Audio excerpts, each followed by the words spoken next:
Okay, now say Spanish. And so you do your presentations, but I want I sent several email or 1 or 2 emails out to talk about kind of the requirements for this, and also we've got guest reviewers who are showing up today to see your presentations. So I'm going to hand over some time for them to kind of share a few things, but first, I want to share with you that I want to use this cute little thing. I've never used it before, but this is like almost 80 years worth of facilitation and mediation, in which when time is up, my friend uses this as a speaking toy. So when you hear this, your time is up. So the whole process is you come up and you pitch your presentation. You get 3 minutes. Some people go more than 3. And that's okay, but there's also a lot of time in which our reviewers will be giving you feedback on your projects and your presentation, and much of that is based on the criteria of the class and the components of what you've been involved with over the last few weeks. Equity, making this livable, making sure streets are safe for folks. How do we approach our constituents, and how do we make things better for folks in terms of transportation? Transportation is as big as everything in the world, as housing and urban planning and all the infrastructure planning. But we did a really big review of the course of like a whole system-wide regional perspectives from all the guest speakers.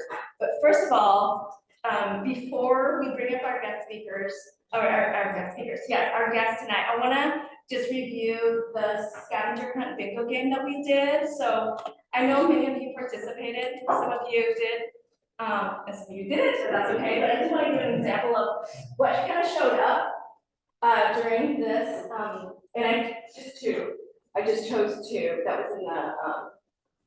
was in the folder. So I hope this was fun in terms of being able to explore more from the city. Let's go to the next one. So these are they're tiny, but they're just kind of examples. So there was a request on whether or not the presentations will be available. Your presentation will be available for all the other students. So I just want to leave it out there for you to think about. At the end, we'll do a little poll as to whether or not you want to keep these presentations in the folder for the other students to review. That's all I have, except the happy hour that we have planned for next week, next Friday. So we're working on that. I'm loading up online. So you can make it. But before we start, I want to bring up 2 of our folks from PBOT, 2 of my friends actually. A dear friend of mine. It's our very own Director Williams. So I would like Director Williams to come up and say a few things. She is not new to this class. You came last year. So happy to have you here. Okay. Okay. Yeah, that was a year ago.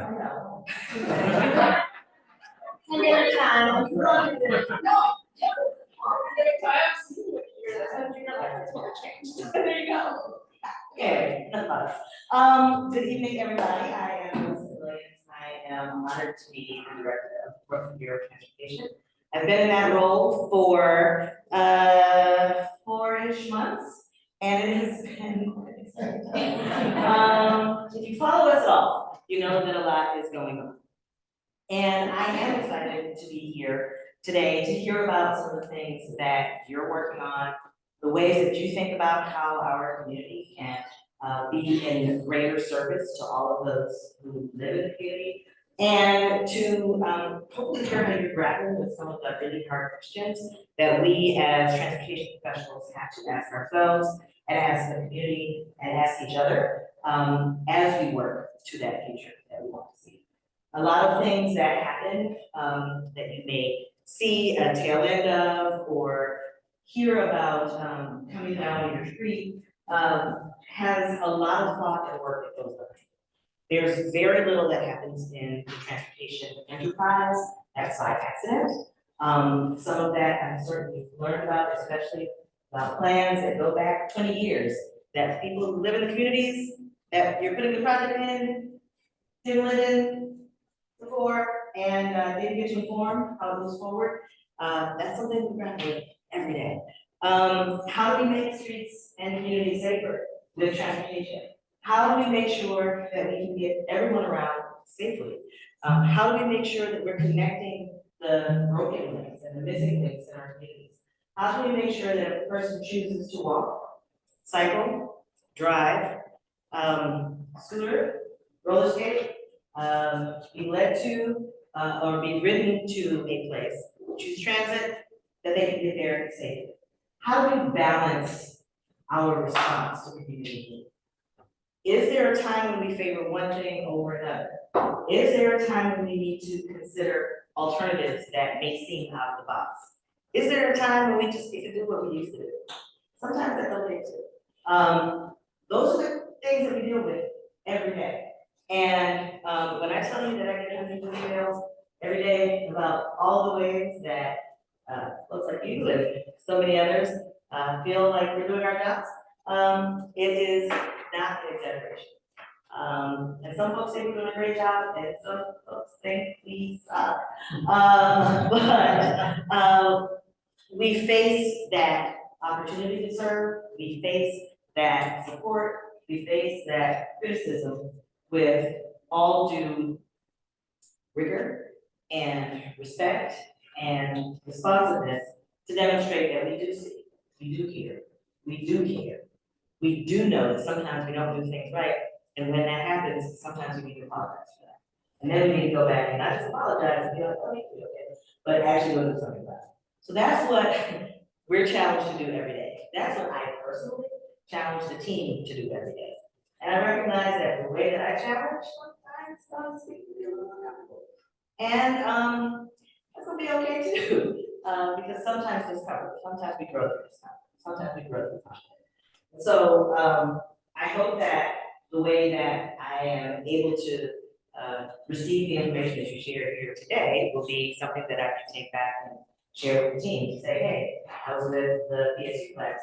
Most of the team at PBOT knows about the class. Many have gone through the class. Some have taught sessions of the class. And say, this is what they thought. This is what we need to be potentially considering as we move our work forward. And I'm looking forward to hearing what their responses are. I would encourage you to reach out to any of us at the Bureau. It's an interesting group. It's 958 people that are ready to serve you, that are ready to be responsive. And if they aren't immediately responsive, it's not because they don't love you. It's because I'm so. Yes. I'm here. I'm excited about listening. I'm excited about hearing how you think about what we do and what we might need to do differently and better. And I encourage you to reach out to us. I encourage you to reach out to me. Let's have coffee. Let's have a chat. If you think that I am doing it all wrong, you're wrong, but tell me, because I'm not immune to growing. I'm not immune to criticism. And I believe that it's through that conflict that we're able to grow and be better and different. So yeah, I'm excited to be here. Thuy is an amazing person, as I'm sure you've learned. And ever since I got here 7 years ago almost, we've been connected, sometimes more closely than other times, but always the service to the community. So I'm excited to be here, looking forward to hearing your presentation. And looking forward to, as I said before, hearing how you're going to challenge us to be a Bureau of the University.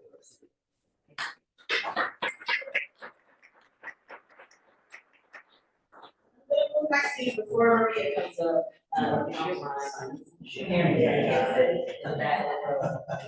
Because Judge said I have to. I really like to hide in the background.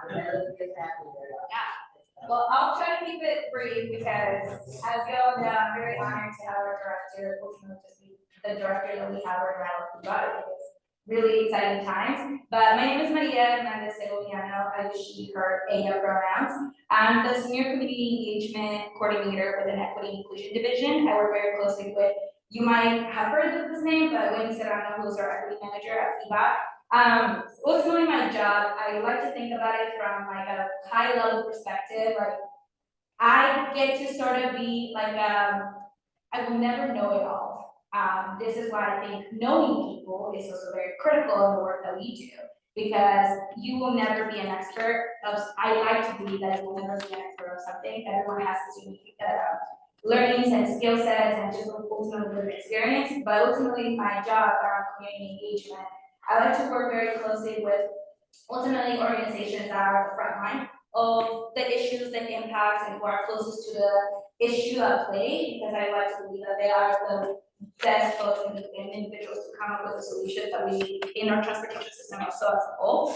But I support our team with community engagement strategies and making sure that as we are going out to our communities, to our building sidewalks, building fixing our lives, or whatever it is that we're trying to do, that we have the best mechanisms at play when we're trying to engage with our community. And one of those aspects is really thinking of our spectrum of engagement.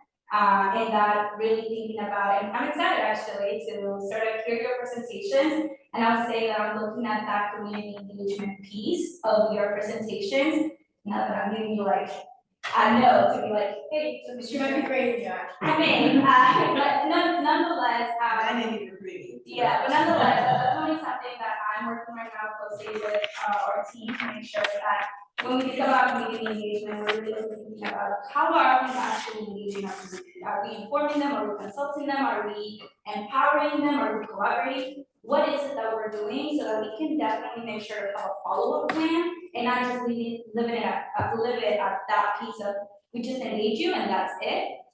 So those are some things that we're working on, making sure that we're utilizing all of our tools to meet up specific aspects that we have as a whole team.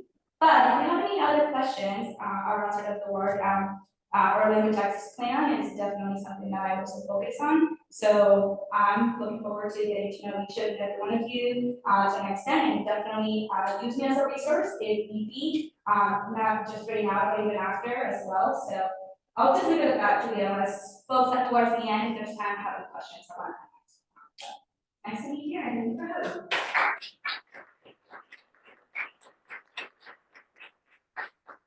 Before we get started. Let's do it. Okay, let's reveal the schedule, which I have not done yet.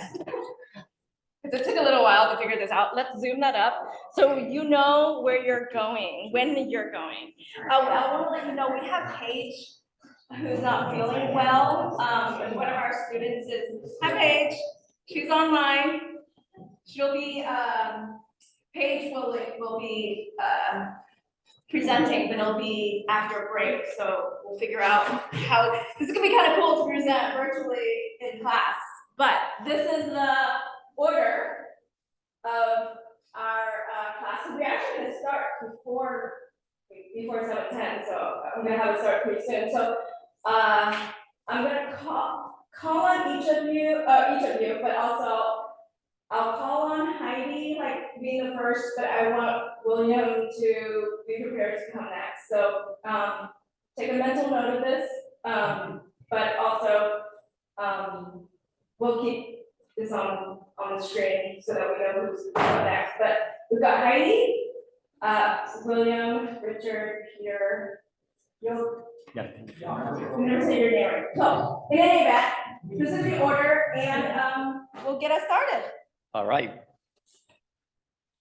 So we'll do the presentations, then there will be a few minutes of comments and feedback, and that'll be coming from our reviewers. I forgot to mention, we've got Aaron back, and also Steve, who's back tonight to watch the presentation. So here we go. Heidi, all right. Thank you for me first. Oh, when you're done, I'm happy about it. When you're done, come this way because I got certificates for you. Hey, great. And just quickly, is the thing gonna be beeping at 5 minutes or I don't know, 3? Okay, so I cut myself off. Cool. All right.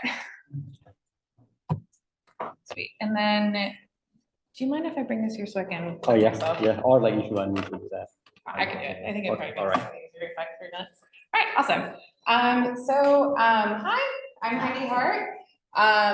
This is my presentation through activating Portland Greenways. So the sort of question that I was trying to think about is, we know that people are biking less in Portland and people are using greenways less, and people are commuting less. And those things are in many ways structural. So how do we make sure that people are using our greenways, and how do we make them more attractive for people to use? Actually, sorry, let me go previous. So this is Southeast Salmon. I took this picture off of Google Maps. And I like staying at Southeast Salmon a lot, although this is gonna be in Southeast, I live in Southeast. And this is how I normally experience Southeast. It's a residential street that I ride through. There's no places for me to eat or go shopping, or I don't know anyone on Salmon. I don't live on Salmon, so it's literally like me riding down the street and not stopping anywhere. We can contrast this to a couple other greenways that are nearby. This first one is Anthony. I'm sure a lot of you guys recognize this plaza. We have apartments, some of our apartments, those are actually new, old and new apartments. And we also have the bike shop, City Bikes. And then also Clinton nearby.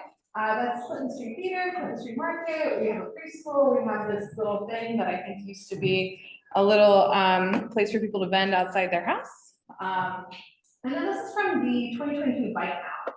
You can see our town highway, it might be a little hard to see, that Clinton and Anthony are 2 of our most popular greenways, and they continue to be some of our most popular greenways. They are centrally located, but they're not the only centrally located greenways. In my opinion, people go to these greenways because there's stuff to do on them, and that's stuff that doesn't involve them commuting. This is from a national bike survey about people who bike for transportation. And you can see the top 2 reasons that people bike for transportation are running errands or shopping and traveling to and from social recreation or leisure activities. There's not very much on Salmon. There is a lot of stuff on Clinton and Ankeny, and let's extrapolate that to the rest of the city. If we put more stuff on our greenways that people can actually go to and not just use our greenways to go through, then that makes that our most efficient way of getting places. For me, like greenways tend to be a little bit of a snake-like route sometimes if you're trying to go somewhere directly, but you take it because you don't want to die. But if there's stuff on the greenways, when I go to the Rainbow Road on Ankeny, I live right near there, going on Ankeny is the most convenient way to get there. And I think that is just true in general. People will take the most convenient way. And also these are nice places to exist on. There's nice places to visit when that's possible. So what are my suggestions to actually make this happen? First of all, upzoning along the greenways with commercial uses. So this is very hard to read, I acknowledge. This is the map of Portland zoning and kind of the area stuff. So up there's Ankeny, that's Salmon, this is Lincoln, and that's Clinton. I'm sure this is not super legible, but up there, basically, Ankeny is the only place that allows anything that's like a solid, an apartment building that can also have commercial in it. The rest of it is also, it's basically up to 6 plexes, which don't get built with the land prices in here. So it's basically always gonna be single family forever, unless you pay that. If you build, you know that people build stuff on Ankeny. There's been a lot of development there in the last 10 years. And I think a lot of the reasons that people go there is because there's a lot of stuff on there. There's more people to visit, more people live there, there's more commercial, it's all an increasing feedback.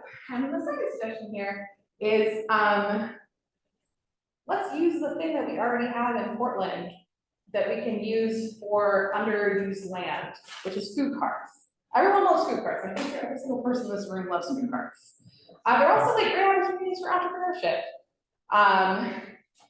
And people tend to congregate where there's food. And we can also combine that with this, I don't actually remember what park this is. Somewhere in Southeast Portland with there's a park next to Freeway. We have paved areas. I'm not saying it's cheap to like add like hookups, but I just think it would be an interesting and worthy investment to take some of this land that we currently have that's not revenue generating, and turn it into something that creates community, and that people enjoy, will increase people's usage of parks, basic things for people to go to on Freeway. I'm gonna give you some leeway to finish. That's actually it. Hey!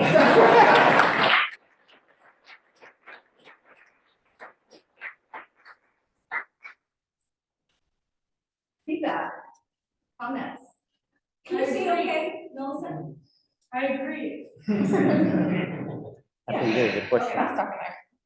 Did you get a chance to talk to any of the people on some of the other streets and what they thought about this, some of these ideas, like the cart, the food cart? No. That would be a good. Next step. so to Yeah. speak. The other thing I'll say is that, there was a time where a bunch of the people who had businesses on Hawthorne, parallel to these groups, asked if they could have signs up there. Going to, you know, as a way to deal with that problem. So I don't know whether that fits into your strategy, but it is another way of helping people be interested in this. Well, I think there's like research that like people on bikes tend to stop more and they spend more money, and a lot of that is because you're like riding more proximal to stuff and it's easier to stop. When you're on a greenway, I mean, I ride on a lot of streets that are parallel to Hawthorne. Yeah, It's hard to know where you're going, like you kind of have to like look it up and like, oh, I need to turn here to get where I'm going, so I don't have to ride on Hawthorne. It's the way I do it. yeah. I mean, the other thing is when you're on, you can always see the apartment subdivision. Right? Yeah. But, Before we take questions from students, I wanna give the floor to our reviewers first.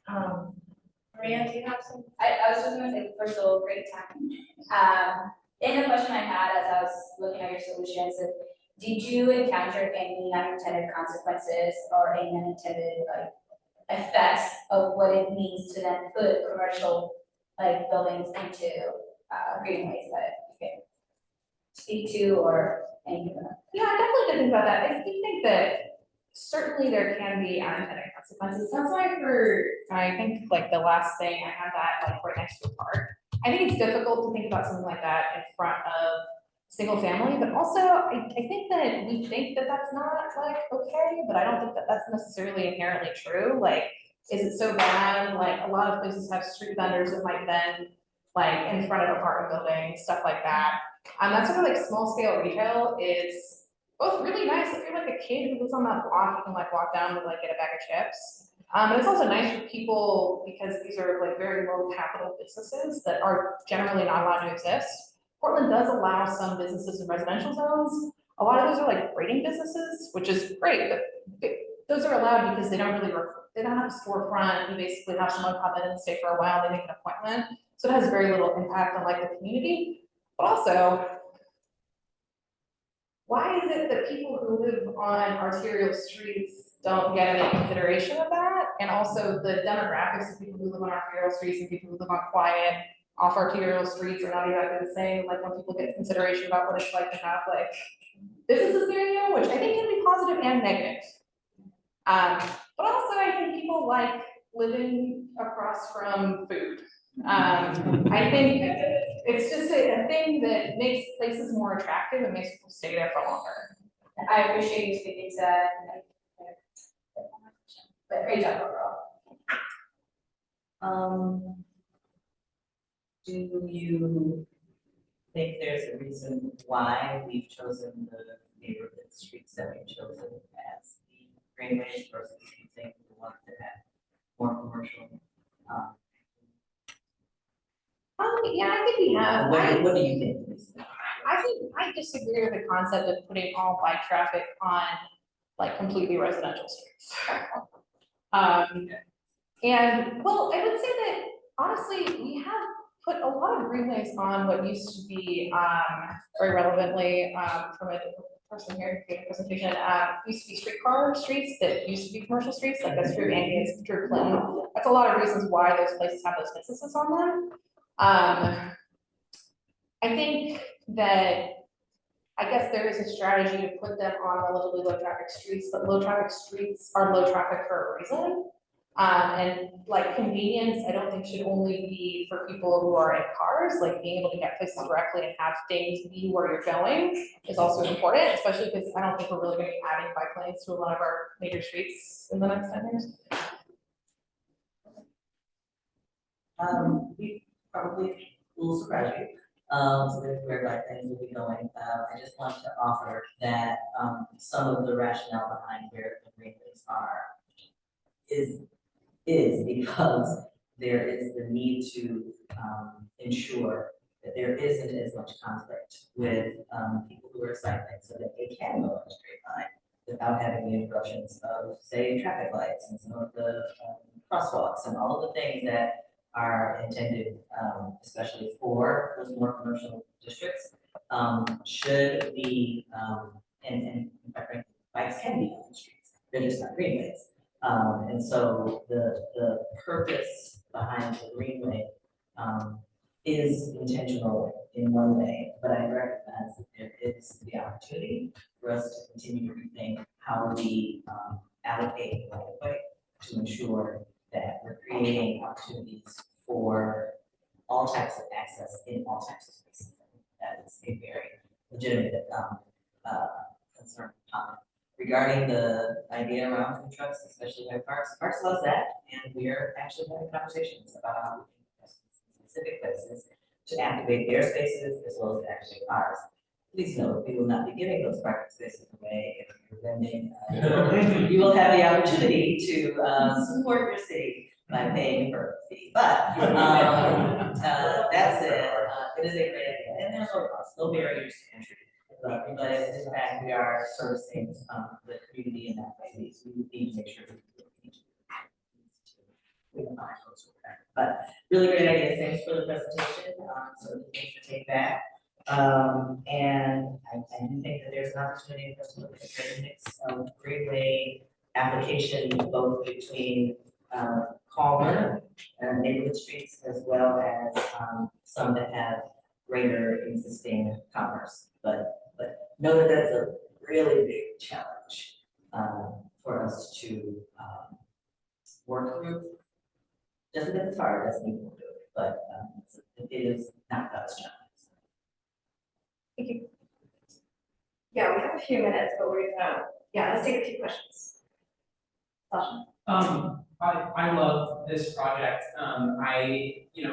Portland and PBOT are kind of hell bent on the centers and corridors model, and for better or worse. And I think that this kind of brings that approach down to the human scale and really would provide opportunities for people to have their needs met within their community, especially because all of these greenways are within these residential these large R5, R10 zones. So being able to kind of leverage the residential infill project that's already looking to add density to our suburbs and being able to do it in a way that adds businesses and allows people in their community to be able to start a business and interface with the local community is really excellent, and I applaud your commitment to fostering that, and I just really like this project. Just a quick thing, I think it's really cool that you highlight how housing and transportation are really intertwined. It's really important. Thank you. I also just want to comment that I live in literally one of the apartments, so you have a picture of them. I just want to say that it's quiet, I don't breathe any people's car pollution. I can walk to do almost all my errands within 10 minutes, and I think more people should have that opportunity. Frank, I saw your hand up earlier. Yeah. Okay, perfect. Okay, great, thank you.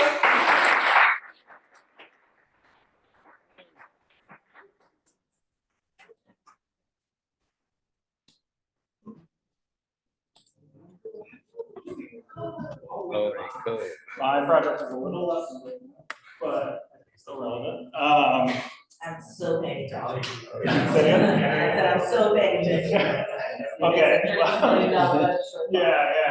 Yeah. I'm sure there's folks in this room that are more familiar with Orgo than I, but my presentation on Orgo, and am I doing the slides? Okay, perfect. Thank you.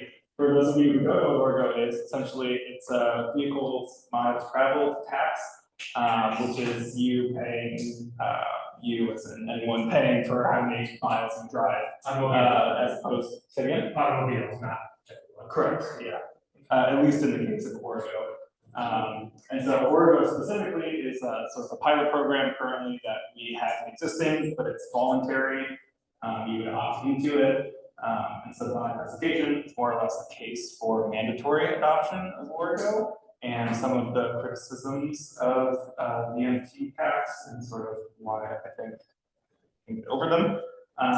So yeah, I won't go into the background that much because I think the criticisms are more important and there's not that much time. So the long story short here is this has been going on for like super long and we still don't have mandatory adoption of it.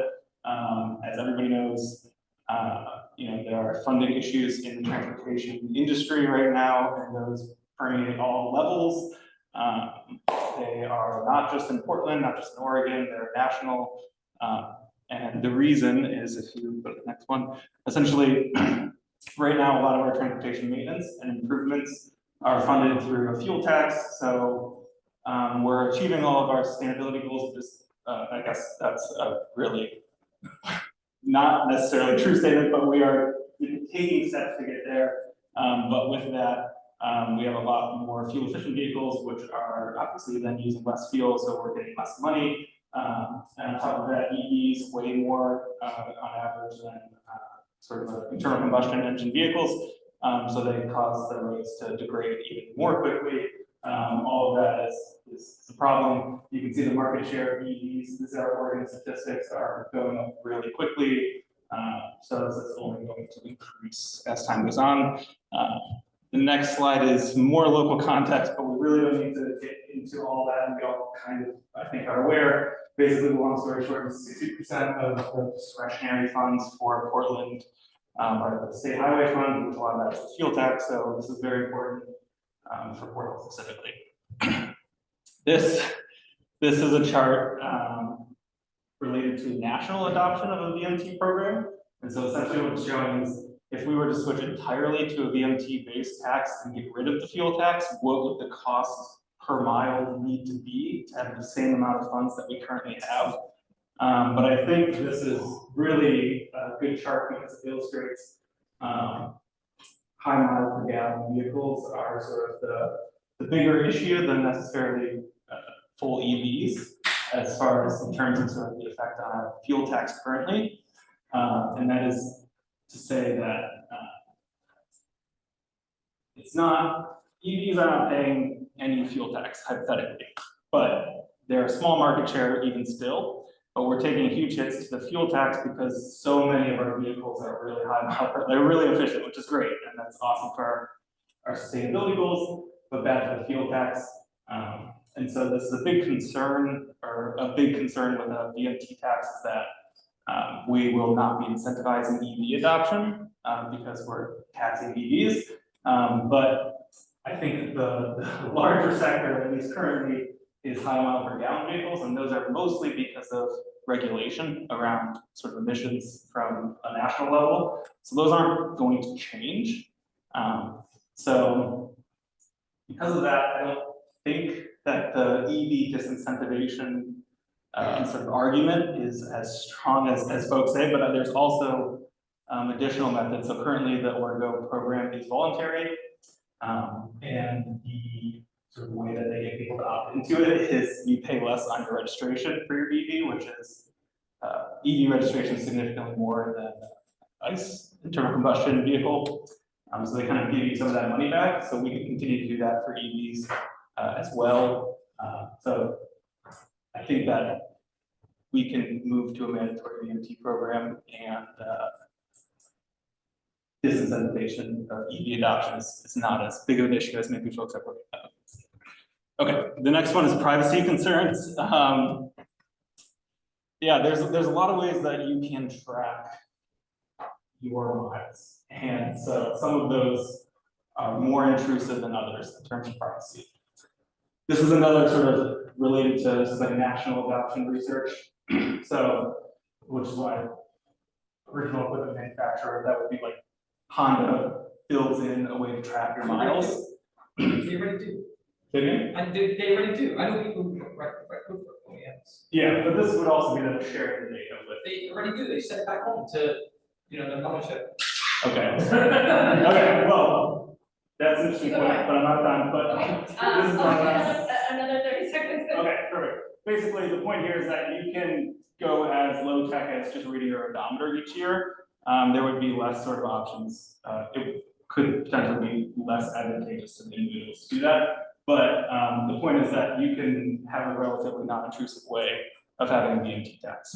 So yeah, thank you. Essentially, we should adopt it for mandatory use. Do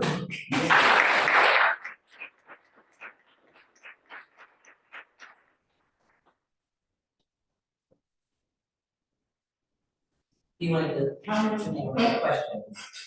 You don't worry. I have questions. Okay, questions? What are the biggest obstacles that have sort of hung it up? I know it's probably super complicated, but like, are there like one or two that like stand out over others? You're saying, For just making it management. gotcha, in order specifically. Yeah. Yeah, I mean, essentially the 2 points that I brought up, privacy concerns and disincentivization, I think are 2 of the big issues at play. I think there's also just sort of a political will issue. I will say in 2019, the legislature did pass a bill that sort of builds out the mandatory program when it is hypothetically going to be adopted in the future. And some of that includes exempting low mile per gallon vehicles. So essentially, if you have a really inefficient car, you won't also pay the VMT tax, or you wouldn't double down on taxes, which is sort of another way to get around it. But yeah, I admittedly don't know all of the critiques, but some of, yeah, it seems like privacy concerns, disincentivization are 2 big points. In your research, you touched on how EVs are a lot heavier than IC cars. Did you look at all at vehicle weight registration tax? So my initial project was to be like, how do we fund PBOT? And, Good on you for. yeah, that was 3 minutes wasn't enough time, and also there's a lot of folks who are working very hard on that issue as well. So yeah, I ended up kind of paring it down more and more, but a part of it was looking into sort of a weight tax for vehicles. I mean, there's a myriad of different fees that are charged based on fueling, based on sort of purpose, and all sorts of other elements. And so I think a difficult part for me in doing research was kind of wrapping my head around sort of how everything interplays and how political will sort of interplays as well, because obviously there's a lot of interested parties here who could stand to benefit or lose from different incentives. So they are definitely a lot of things, but I looked at that, yeah. A lot of similarities in what I would sense to, and then I found the biggest challenges with congestion pricing. The biggest challenges with BMT. I did research with BMT too, exactly what you saw, same, privacy, equity, like, these are things that are so nauseating, just throw it in here, just. Yeah, especially just societally, privacy. Shall we move to comments? I was just gonna ask a question. Why did Hawaii have the will to do it? Do you know? If we were able to find that out. That is a great question. I don't have a definitive answer, but I have a hypothesis, which is that I think Hawaii is unique in a lot of regards as a state. And I think a lot of potential drawbacks of the VMT program, especially like on the East Coast, would be if there's not a national program, it sort of, when you're crossing jurisdictional lines, especially depending on what kind of tracking system you're using, I think it could easily get really hairy as far as who's getting money, I mean, like you can drive your car anywhere in the country and you're paying Oregon tax. You could be paying Oregon tax for all those miles. And that problem is really an issue at Hawaii. That's just a hypothesis. I have a question about, or I guess a comment, glad that you are speaking, or that you're thinking about how to fund the transportation enterprise as a this presentation speaks a great deal to folks who drive. Do you think that there's a place for folks who do not drive to contribute to transportation funding, in that the infrastructure serves those who got transit and those who have to walk as well. Certainly, I think, so a couple parts to that question. The first one is that I think PBOT in general should be charging for any use of the right of way. I think PBOT is a steward of the right of way. Let's get your application. And when I'm looking at the alternative funding sources for PBOT, I was originally thinking of a crux of the issue could be expanding metered parking throughout the city. I'm from a city in the Midwest, there's just like it's mind-boggling that people are able to park 24/7 for free on the vast majority of our streets and are able to park overnight. And we also have a very compact grid system and therefore significantly more right-of-way. And all of that obviously has costs to maintain and improve. So I think the right-of-way just in general should be receiving sort of more money directly for any use. In terms of like pedestrians and cyclists paying for right-of-way maintenance, I think that I'm not a transportation professional myself, but just generally what I've seen, I'm an avid cyclist, is that there's a disproportional weight issue, which heavily affects the degradation. And also, as far as I know, pedestrian and cycling infrastructure is significantly cheaper than vehicle infrastructure. I mean, relatively, but yeah, by and large. And so I mean, I do think there's pathways for sure, but I don't think that, I think there are, but I would say that they're probably better originated from like the TriMet tax or other taxes, yeah. I think there's some recruitment going on right now. Are all that time, so, thank you.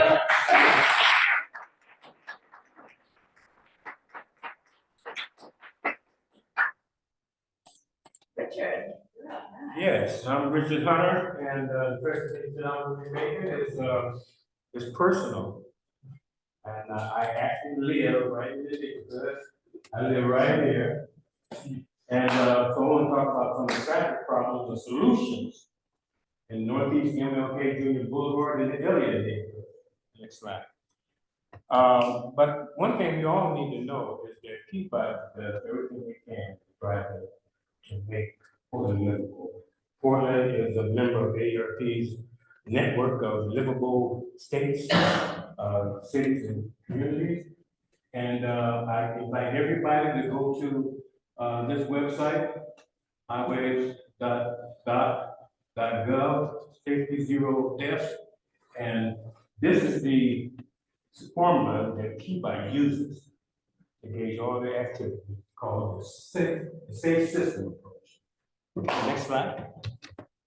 So the problem, well, pedestrian safety issues, they collide a lot. And of course, I have no pictures of the heavy traffic that you would normally see on MLK, especially during peak hours and rush hour. But if you notice right here, the cross section, people have a right at that corner to cross the street, even though there's no crosswalks.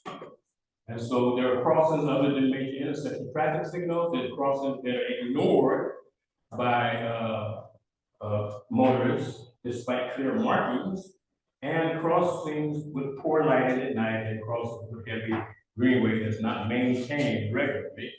I took a picture of these, and I don't know if somebody saw me do it, but 2 days afterward, it was all cut down. But anyway, some additional problems is we got to understand that it's not all on PBOT. This is our city, so everybody has to work together. So some general public has to take some responsibility. And many drivers, and this is my own personal view, many drivers have tunnel vision when driving, and all they do on their mind is get from point A to point B. They just like, you know, I see it all the time, and I need to, but it's like Russian roulette trying to cross the street in a clearly marked zone. 20,000 vehicles traveling on MLK every day. And And I walk out there sometimes and have this, cars coming and I like, you know, so. Wow. You know? They still don't stop. But you know, that's one problem, you know, public. I don't know how we're gonna reach the minds of the public to get them to pay attention to things. Funding and budget priorities is a problem. 20 cars that trouble presents a problem because they have to be painted and get repaint each time, constant wear on the paint off. And then it becomes a matter of having personnel to do the job. And but then people have cut budget cut $20 million for next year. That is one of the problems. But what about solutions? Next slide. We do need better safety signs in crossing. Just the other day, I was going down North Vancouver Avenue on by Manning Hospital, right there on North Vancouver and Graham, and I actually saw they just put up 2 flashing pedestrian flashing signs on each side of the street. I said, wow, that's cool. I didn't know I had just talking about that, you know. But they need to cut back shrubbery and they try to do a good job of, you know, personnel problems, you know, sometimes. Better light and heavy tree companion areas at night. But what we need to do is find creative ways to find more funding and collaborate with the community on safety and improvement. Next slide. 3 minutes go by so fast. 3 minutes go by so fast. This is over? Okay. Well, this is the last slide. I just want you to know that ARP has a community challenge grants nationally, and there's a Main Street Bike organization in Arkansas that decided to use the money that they got from the grant to install 20 ADA compliant curb ramps. That's what they have done to help. There's so. Next slide. Good done.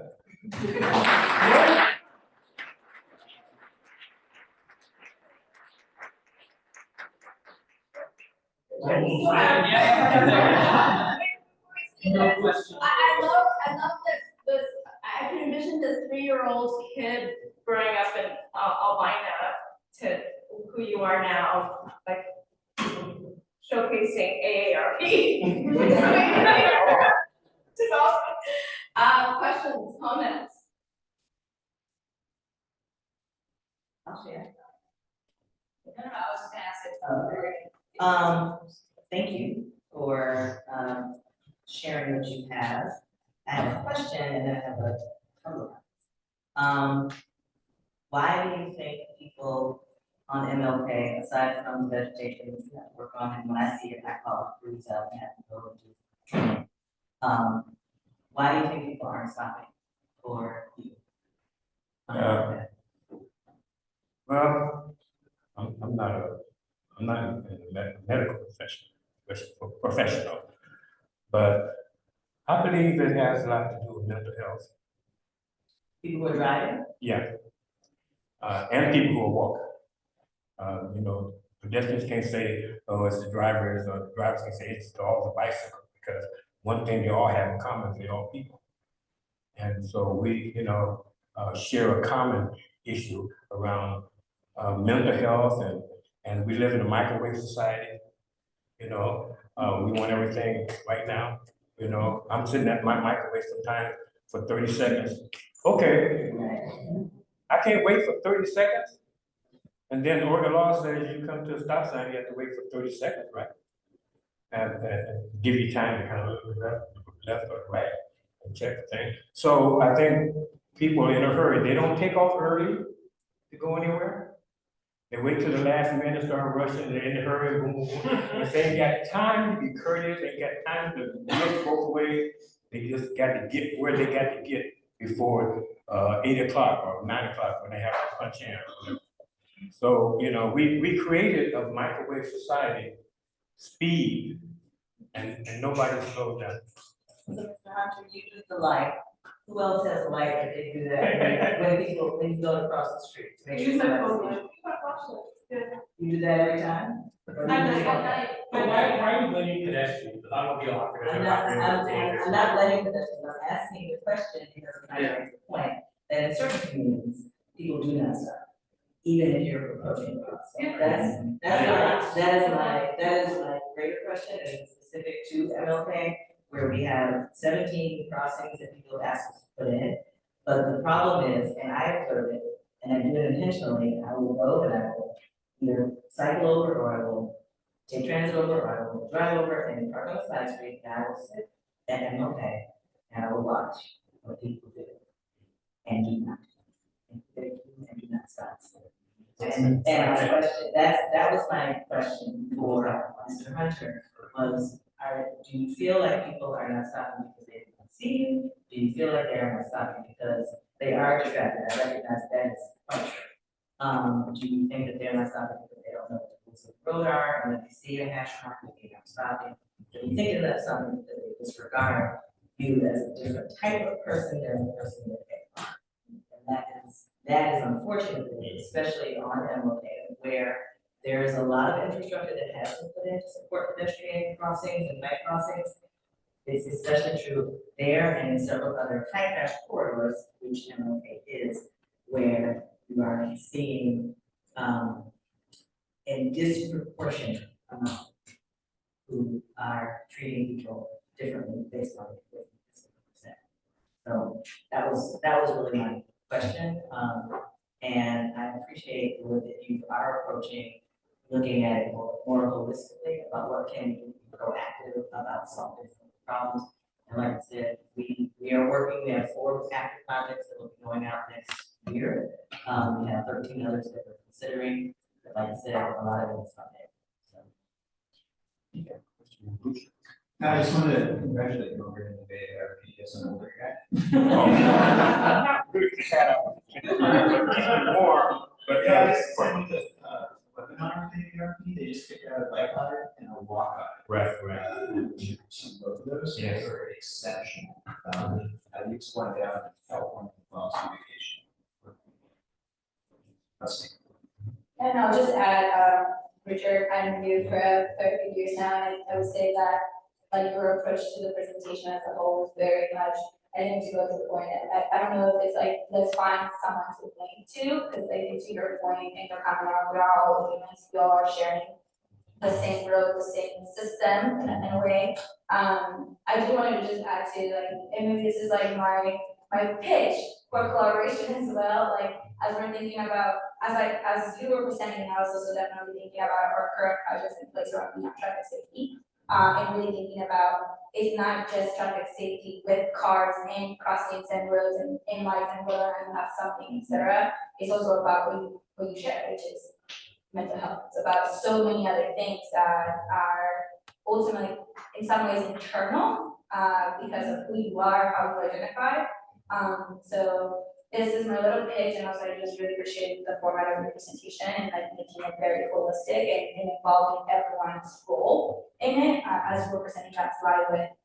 It's not just PBOT's role, right? Not that we wouldn't want it to be, but yeah, and this is ultimately the approach of engagement that I really like looking into. So let's talk to when we're all done. So. There's more recruitment going on, oh my gosh.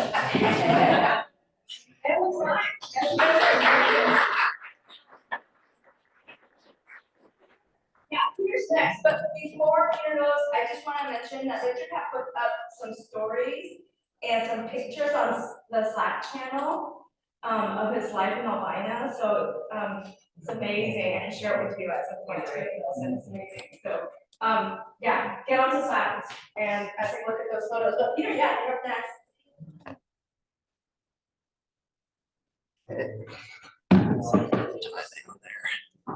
All right, I'm going to talk about daylighting, which is a proven technique for food safety, intersection safety. Next slide. So what is it? So basically daylighting is vision clearance, specifically at intersections, and it's all about removing visual barriers. As you can see, as this car approaches with these parked cars in front of the crosswalk, You cannot see the person entering the crosswalk. As soon as they're clear, you can see the person even before they enter. Next slide. So why do we do it? Most critically, safety. Federal data shows that the majority of incidents on our streets happen at intersections. It's especially important for children because they're shorter, they can't be seen behind parked cars. And also cars have been getting increasingly large on our streets in our modern world. It's very, very difficult even for an adult to be seen, and this kind of illustration shows what it looks like to be a person entering a crosswalk with a car parked right next to it. You just can't be seen. And another side benefit is that, as we know, streets are the majority of public space in our city, and this provides a lot of chance for adding more public amenities and infrastructure. This is an example from Northwest Portland. You can see the bus stop and also a town station, and it's providing daylighting at this intersection. Next slide. Here's just a few quick examples from other cities. It can be as simple as something done in San Francisco. They just make it her red. Basically saying you cannot park here, and then they enforce it. And then as you go, it's more involved. And then Hoboken has been one of the cities that's been wildly successful in reducing traffic deaths, actually 0 traffic deaths in the last 40 years. And one of the main things they've been doing is really achieve quick build daylighting at almost every one of their intersections. Next slide, please. So what's the legal situation in Portland? So there's actually an Oregon state law that says you cannot park within 20 feet of an intersection, but Portland uses its discretion to not enforce it. Yes. Portland also has its own law that says you can't park within 50 feet, but only in very specific circumstances, and in contractual terms, it's not enforced. Next slide. Current status, there's kind of a bunch of moving parts on this issue in Portland, but one of them is that there is a great policy for new capital projects on what are considered pedestrian priority districts, greenways, and high crash corridors. For new capital projects, you are required to daylight the intersection, but in this case, it will take decades, and also it only includes a small fraction of the streets. There was actually daylighting done at 350 intersections along high crash corridors, and this was done with money that former PBOT Commissioner Hernandez was able to acquire especially. But again, a very tiny fraction of intersections. And actually, the part of the city that's been the most successful in daylighting is in the Northwest, where they've done it at quite a few places. And the main reason they've been able to do it is because they have a parking district, and they're able to have dedicated funding to achieve this quickly. I'm just going to move on. Next slide. So my proposal is in 3 phases, just based on the reality that there are constraints to budget, and also trying to do quick things that you can do quickly to make quick changes. So the first phase is just immediately enforce state law, and it can be done everywhere, and it can be done at very little cost, or if you start doing citations, it can be immediate. Phase 2 is taking a more Hoboken approach, where you just have paint bollards, costs some money, but it's relatively affordable compared to most changes, and it's something we've already done before for actually less than 1,000 per intersection is what PBOT has already achieved. And then phase 3 is actually kind of upgrading all these daylighting to public amenities like bike town stations, and it's an ability to achieve a lot of other goals that the city has in one building. Next slide. Obstacles are 2 things, basically funding. Obviously, we know that PBOT has major funding crisis, but again, some of these things can be done for very little money, and also the solution is to add additional parking districts in places like Hawthorne, Division, and Mississippi. This is basically how Northwest has already achieved the same thing. And also political, there'll obviously be some pushback because there will be a loss of money. But it's been overcome in many other cities through strong political leadership, and also reducing parking actually helps achieve some of the other stated goals in the city of Portland, which is driving road shift. Cool, that's it.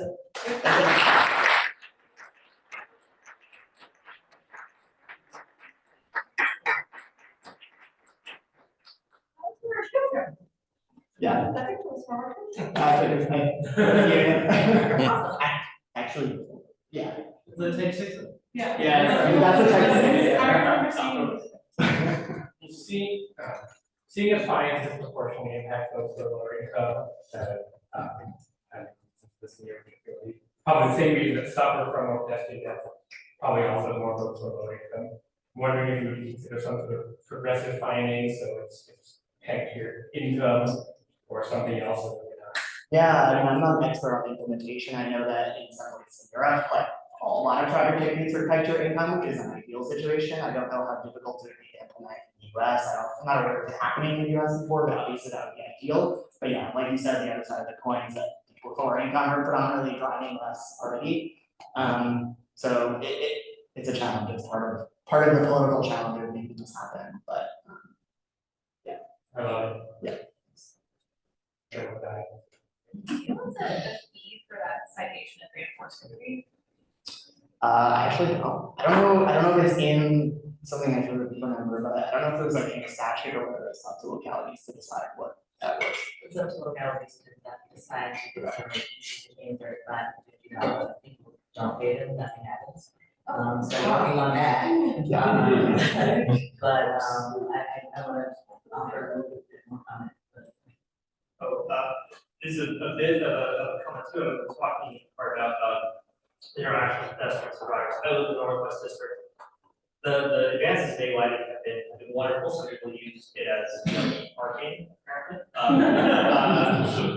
But there's so much more to do. There's so many intersections there that are still not daylit. I walk there, I've been there, it's the single most mind-boggling practice in the city for me being a relatively recent transplant. There's still a lot of places for the parking signs go right up to the stop sign and indicating cars, yeah, of course you park, please do. Sure. Yeah, just what, having driven and walked and, crossing Everett, crossing Lovejoy, being not a super tall person. As a driver, it's dangerous too. Drivers have to creep out very slowly, hopefully, but not all. And they're basically putting the nose of their car in sometimes high traffic lanes. It's a big mix of things, so I think the short version is I think this benefits drivers and pedestrians and the ways that they interact with each other on our streets. Agreed. Did you notice that I'm sorry. No, Did you notice any time between daylight, parking? Maybe, it's diagonal crosswalks with disability increases? no, I didn't really look into that. I don't know that much about diagonal. Do you have any? Yeah, so this is add-on to disability. The driver issue, but if you created a sidewalk that goes sideways, it could be some disability for drivers. Have you seen it in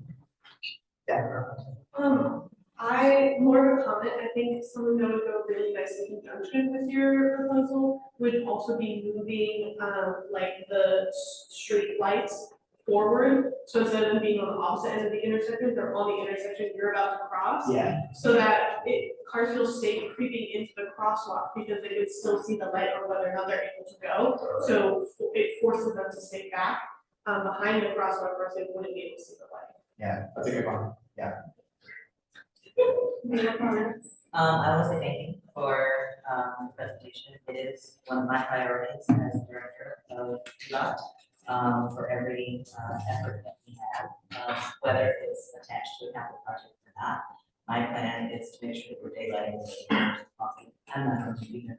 I can't believe that people are driving last night. It's insane. Yeah. You cannot see whether you're a resident, whether you're a pedestrian, or whether you're a motorist. When I was driving one Sunday, I was just like, I kept creeping, I was like, I'm gonna hit somebody, I'm gonna hit you. Thanks, where I was in this world several years ago. But it is one of the single most simple solutions, low cost, that we can implement, even if we don't pay post. If you do put a no parking sign, 20 feet back, like you're supposed to, and you get it. That we expect people to pay. People will, the behavior can shift. So I mean, there's a lot that we can do that is low cost that can cause people to demonstrate different behaviors in the right of way. And I'm all for daylighting, and as much of it as we're able to do, know that that is what we're working to do. We're working to accommodate a lot of different needs in the right of way. One, it should not be compromised to safety. And if people can't see each other, it's a recipe for disaster. So daylighting is one of the simplest things that we can do, and we're gonna be working to do that proactively and very actively over the next several months here, at least priority. So yeah, thank you very much for that.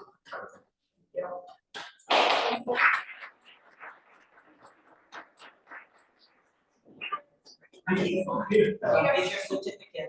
Can you use this hood you want to use? Hello, everyone.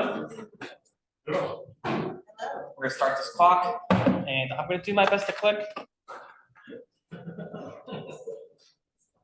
Congestion pricing, ooh, I'll do the clicking, but yeah, that's good, all right. Take your phone out, take a photo. This is the slides I'm sharing right now. This is a very long version of the slides with a lot more data, a lot more discussion. I'm gonna show this to you again, so you'll get another shot at it. Oh, I've exited out. Yeah, I will just use these keys. Okay, and I'll just tell you next. This is gonna go very fast. All right, that's me. During the day, I'm a data engineer, working tech, and at night, I'm review and transportation. Okay, next. All right, keep going. Next. Portland already has congestion pricing. Next, and it's very expensive. Next. All right, number of cars. Next, as a source. If you go back a second, you can't see the source. You can. Okay, yeah. Next. It takes longer to get places, and if you think it's bad, it's only going to get worse. Let's go next. How much does it cost? Talk money. Next, $10 per day. Portland is already paid as much, whether you want it or not. There's a little bit of a calculation that takes place here. Speak to me after or look at the long slides for the calculation. Let's go next. How do we fix this problem? Next.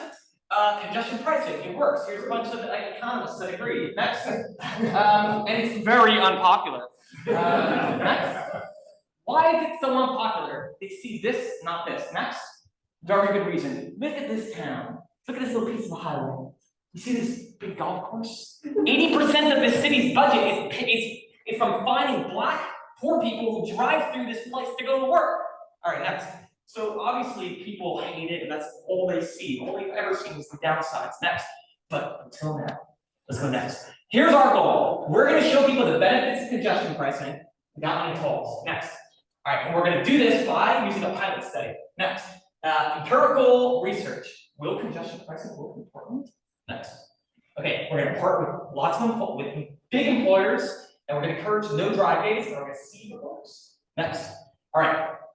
Large employers, we need density, we need a lot of people to participate. Next. We are going to encourage people with rewards. What are we going to give them? So ours is I pay you, that's what you're willing to pay, right? So we'll figure out what people want. I don't know what the answer is. Maybe people want breakfast parties, big thing, whatever. But the real truth is, I think people are going to volunteer because people care about this problem a lot. Let's do the next slide. Okay, so instead of paying people to drive, let's repeat that. We're paying them to not drive. Next. And here's some of the methodology. The commute data, the employers are going to tell us if they like us, they want to solve it. Travel data, we're going to figure out the city, and then the statistical analysis, got a little secret trick. If you make this open, there's a bunch of nerds on the internet like me who are very expensive, who are begging to spend their free time to do this for you, including researchers at this university. Next. All right, and we're going to give you this graph. We're going to show you how much quicker it takes to get somewhere for how much money. I'm out of time. Keep going. And this is the summary of the pilot study. We're going to partner with the organizations. We're going to structure data. We're going to measure the travel times, the function of cost. Next, and that's it.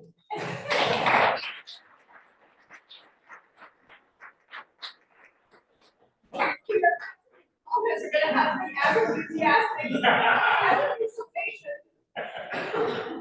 Well, We already have the data from COVID, and when businesses and employers started requiring people to show up in person, how much worse the traffic got. So, and then the other, just gotta throw in the flip side of the coin, you gotta have public transportation if you're requiring people to show up and you don't want to. 100%. There's And so many don't factors. all live downtown. There's so many factors in that, but I can tell you this much. I can tell you how much faster can people get as a percentage of fewer cars on the road. That's the first thing I gotta do. Obviously, I want to give you transit, but I can't give you transit. I can't give you transit without a toll. I can't give you a toll unless it's like you gotta start somewhere. And it was weird and currently it's very fascinating.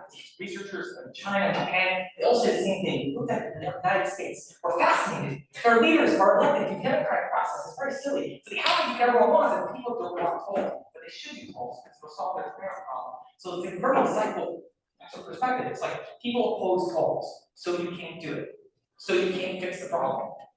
So we have to change people's minds. I'm going to focus my attention on our guests, but we'll and all the other way. All right, you're on center, and then we'll go this way.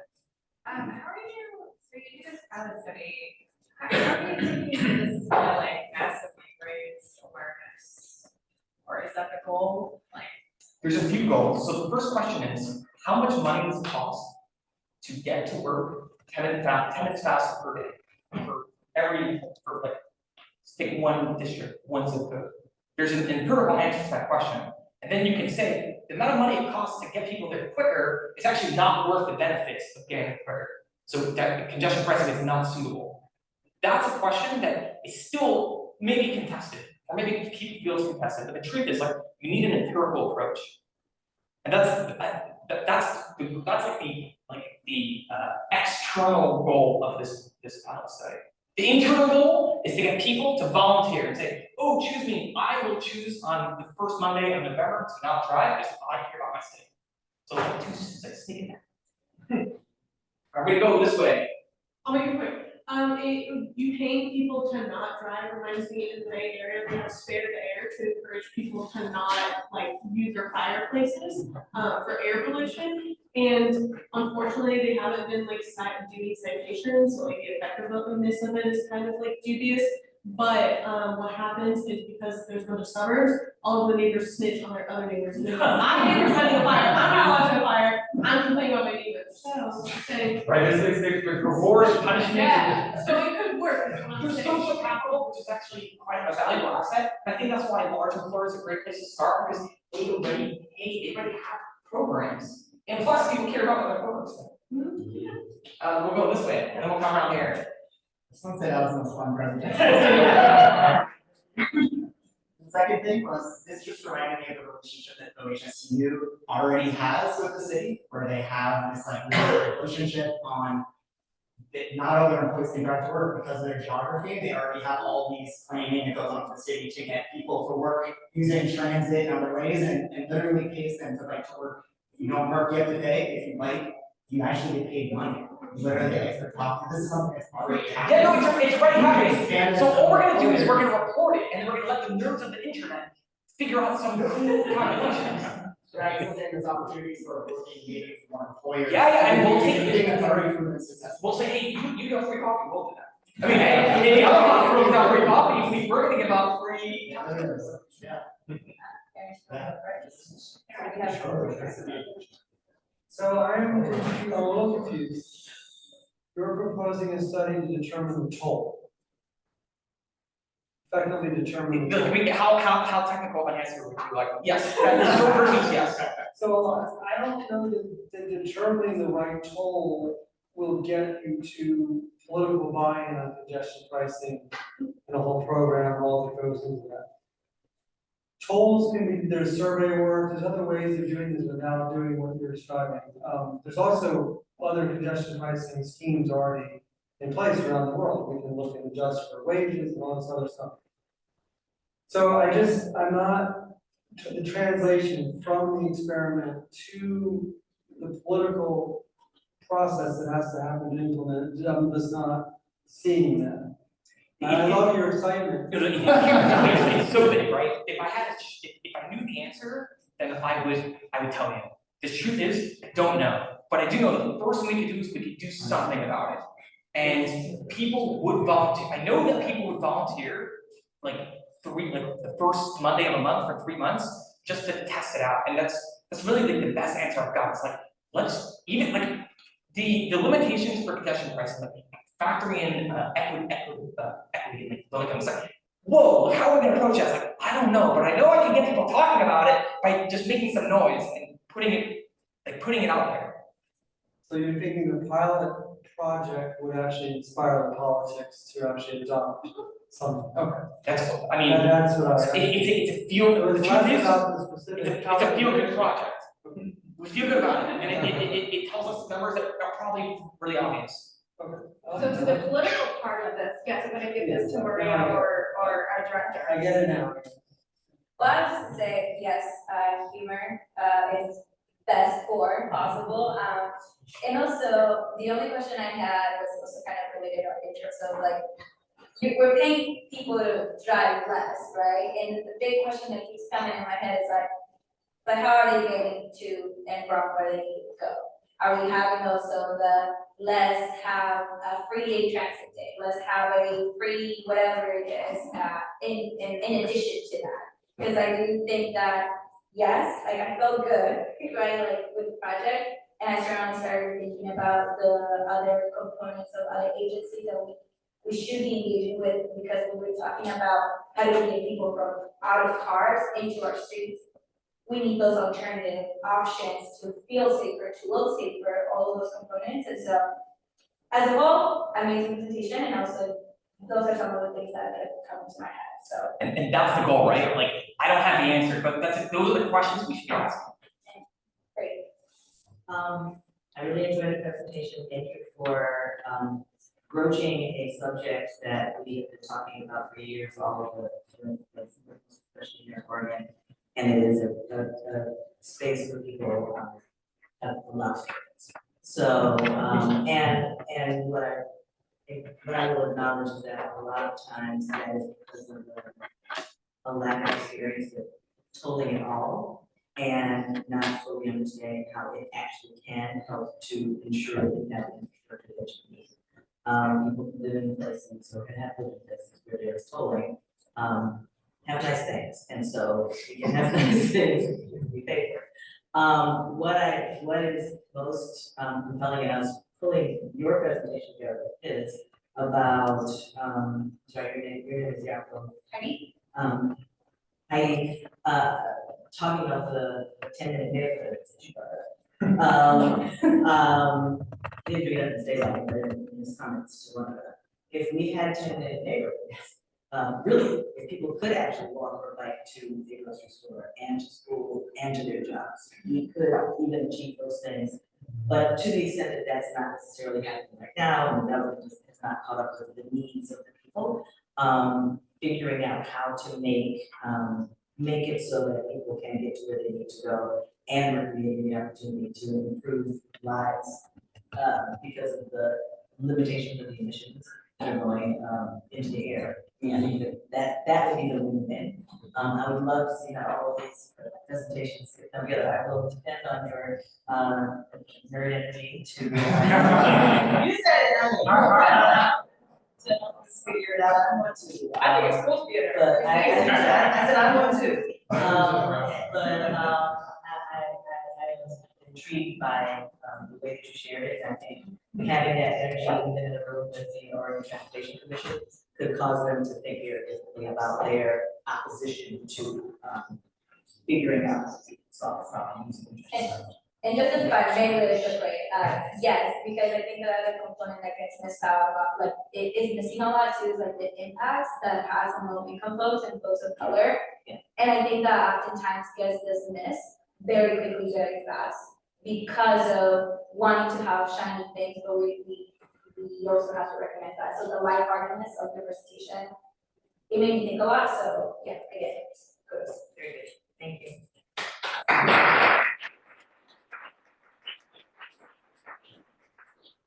We have 2 more presentations before we break. We are a little bit behind, but we'll make up time. I've been up since 4 a.m. and one glass of tea at 8 o'clock in the morning, so I'm gonna bring it down a bit. To the east a little bit, down and east. Thank you. You run it.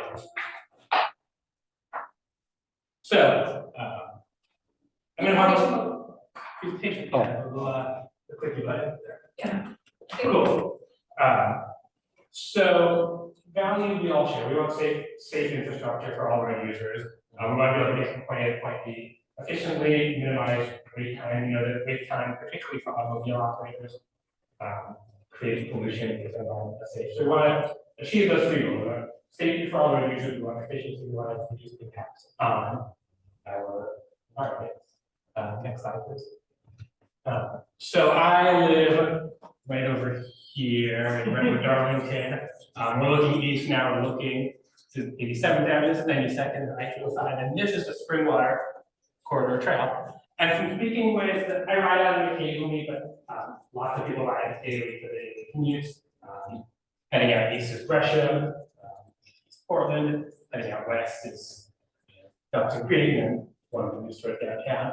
So I've got 2 intersections I'll talk about quickly over here, which is at Flavelle Street and 92nd, which are just kind of medium traffic streets, but with really minimal crossing infrastructure. Like The Springwater Corridor Trail is one of our city's premier pieces of multimodal infrastructure. It's a way that people can get around really efficiently without automobile, but there's tons of at-grade crossings, and just the crossings are mediocre. So I'm gonna get to the second. I'm also gonna talk about Foster up there, which is a totally different animal. Foster is like 4 lanes of cars zooming out to all different places. So we're gonna this. So next slide, please.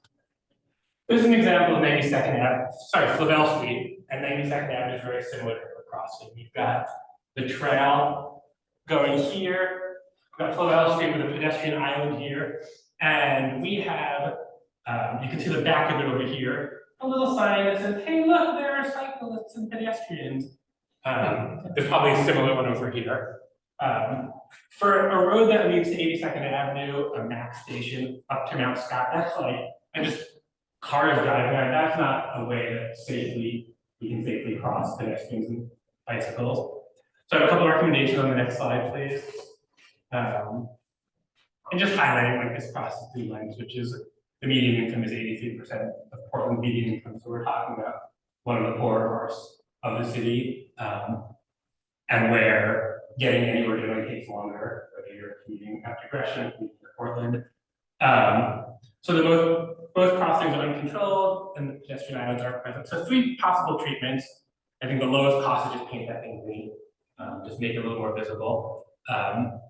Second recommendation, it's like I've been told it's called like a 6-inch table. Just like raise the level of the crosswalk, so that it alerts drivers. It gives a little more priority to people using the trail. And the third recommendation is flashing beacons, which are either pedestrian controlled or bicycle flyovers. And I want to thank folks at PBOT and Parks and Rec who gave me some of those recommendations. Next slide, please.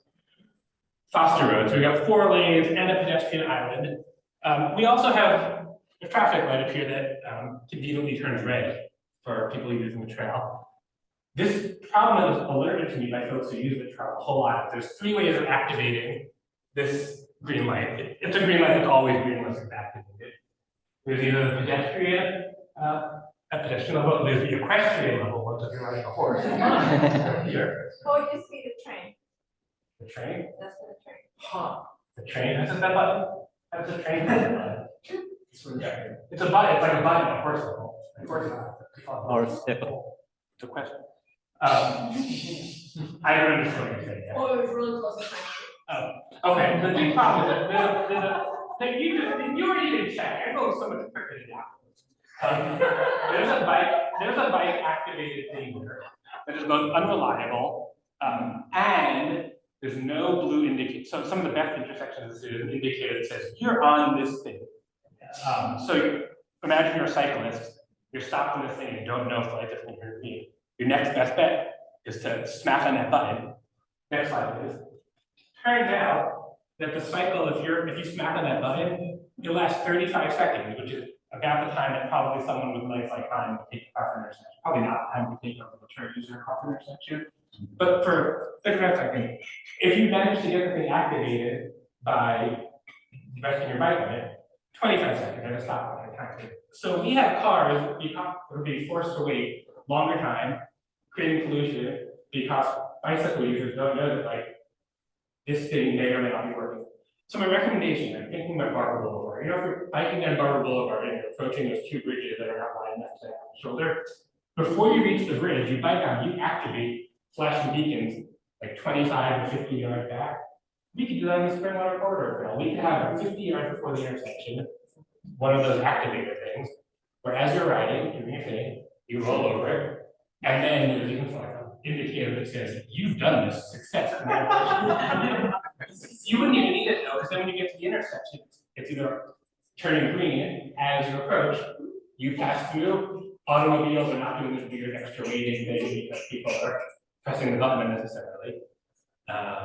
Next slide, please. That's actually what they just said. Next slide, please. Thanks.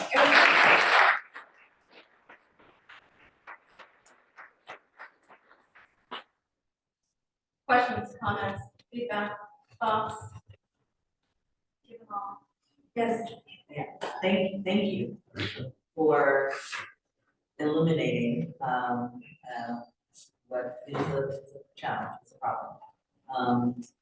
have some opportunities to make some improvements there. If in fact we want people to use other modes, we have to create the opportunity for them to be able to do that safely and independently. Regarding how long the car has to stop and wait,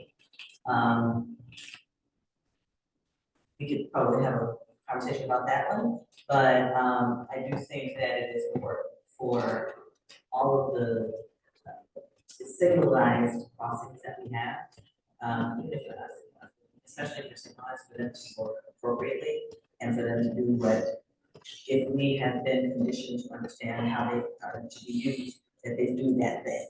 So, made a note, I was actually, when you were talking, I was looking up Springwater Trail, because I know we've done some work, before, I was trying to see if it was contemporary work, in solar. But, thank you, really good recommendations, and you should buy a horse, and then you.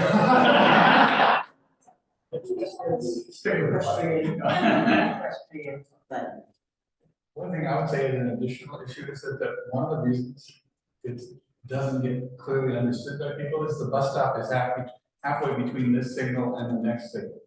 So, you know, like if the bus stop was at this signal and more people crossed here, you know, there was a lack of kind of putting those things together and thinking about it as, how can we get there? and even put it like behind that line, right? Yeah, right, so that people begin to think, I know that this is an important place and it's an important place lots of times, not just from bicycle plus. Can you bring a recommendation as we're doing the 82nd Avenue Transit Project? I noticed that one of the bus stops will not actually be at the Springwater crossing of 82nd, it will be like several blocks north or several blocks south. It'd be a great opportunity to have the stop for the new high speed or fewer stop trains or whatever, to stop near the trail. Thank you. All I can share to that question is, 82nd Avenue is a 60% design, and what that means is like there's an opportunity right now that if you have comments or if you want to get engaged in terms of trying to figure out like where the different crossings and things like that that are already incorporated into the plan, this is sort of time to do that ultimately, and so definitely reach out to the project manager like to get some of those thoughts in. Not promising things to get done because obviously it depends on sort of the road itself, but just a plug there. And the one thing I did want to mention is, as you were talking, I live very close to Foster. I travel on Foster pretty much almost every day. And as a driver myself as well, I definitely can see sort of the inconvenience factor, I should say, that oftentimes gets like just a lot of road rage happening now at Foster, and especially in this. So I didn't really know this any of this. So one, thank you. I've learned so much today. And two, I hadn't think about that process of incorporating, the crossing with people ultimately. But I think for me, it really brings out the question around so many people feeling so many things, and I say so many important drivers. And so dealing with that, thinking of myself as a driver, it's something to really consider. So what are some of the ways we can start to highlight some of that? So anyways, I'm just sharing ultimately what I'm learning and what I'm processing and reflecting differently. So thanks. Yeah, I mean, the experience of a driver when the bike clears the intersection, they stop the red light for 30 more seconds, because the bicycle, we need to press the button instead of trusting that the activator is activating. Thank you, Maria. Peter? Oh, I just wanted to thank you for bringing up like signals as a general issue, because I would say like most that I hit, about 25% it doesn't activate it with my pretty standard like old school bike. And when it doesn't get activated 25% of the time, I basically just go for the pedestrian button and make it simple. Because if I don't, I sit for 5 minutes hoping for the best, and it doesn't work ever. So yeah, and some of them are very, very, very difficult to access. I have to get off my bike and physically like drop my leg and go press a button. And then again, there is this very long pedestrian signal that cars have to wait a much longer cycle. So yeah, I know it's a tough engineering problem, but it is just it's a barrier. There's so many signals there, and I did not know that signal was for an question. Yeah. Signal, that's new to me. I used to do the post many years on that trail for many years, but also marathon train on that also, but I was always wondering why. Marathon train, you said train, I thought you like train process? No, both. No, I used a marathon train on there when I used to run marathon, but back in the day, the spring water corridor was a train. And that's what I was just looking at. Exactly, and so what it was when I would run, I'm like, why is the signal so high up there? It wouldn't like reach all the way up there, I know I'm not very tall. And then it dawned on me, it's the signal for the train operator, yeah? No? It was 100 Steve years. would know. It was 100 years. It's for the horse. What's interesting is it's like when there was a signal on that side. The inconsistency of the infrastructure. Just like the rain, you know,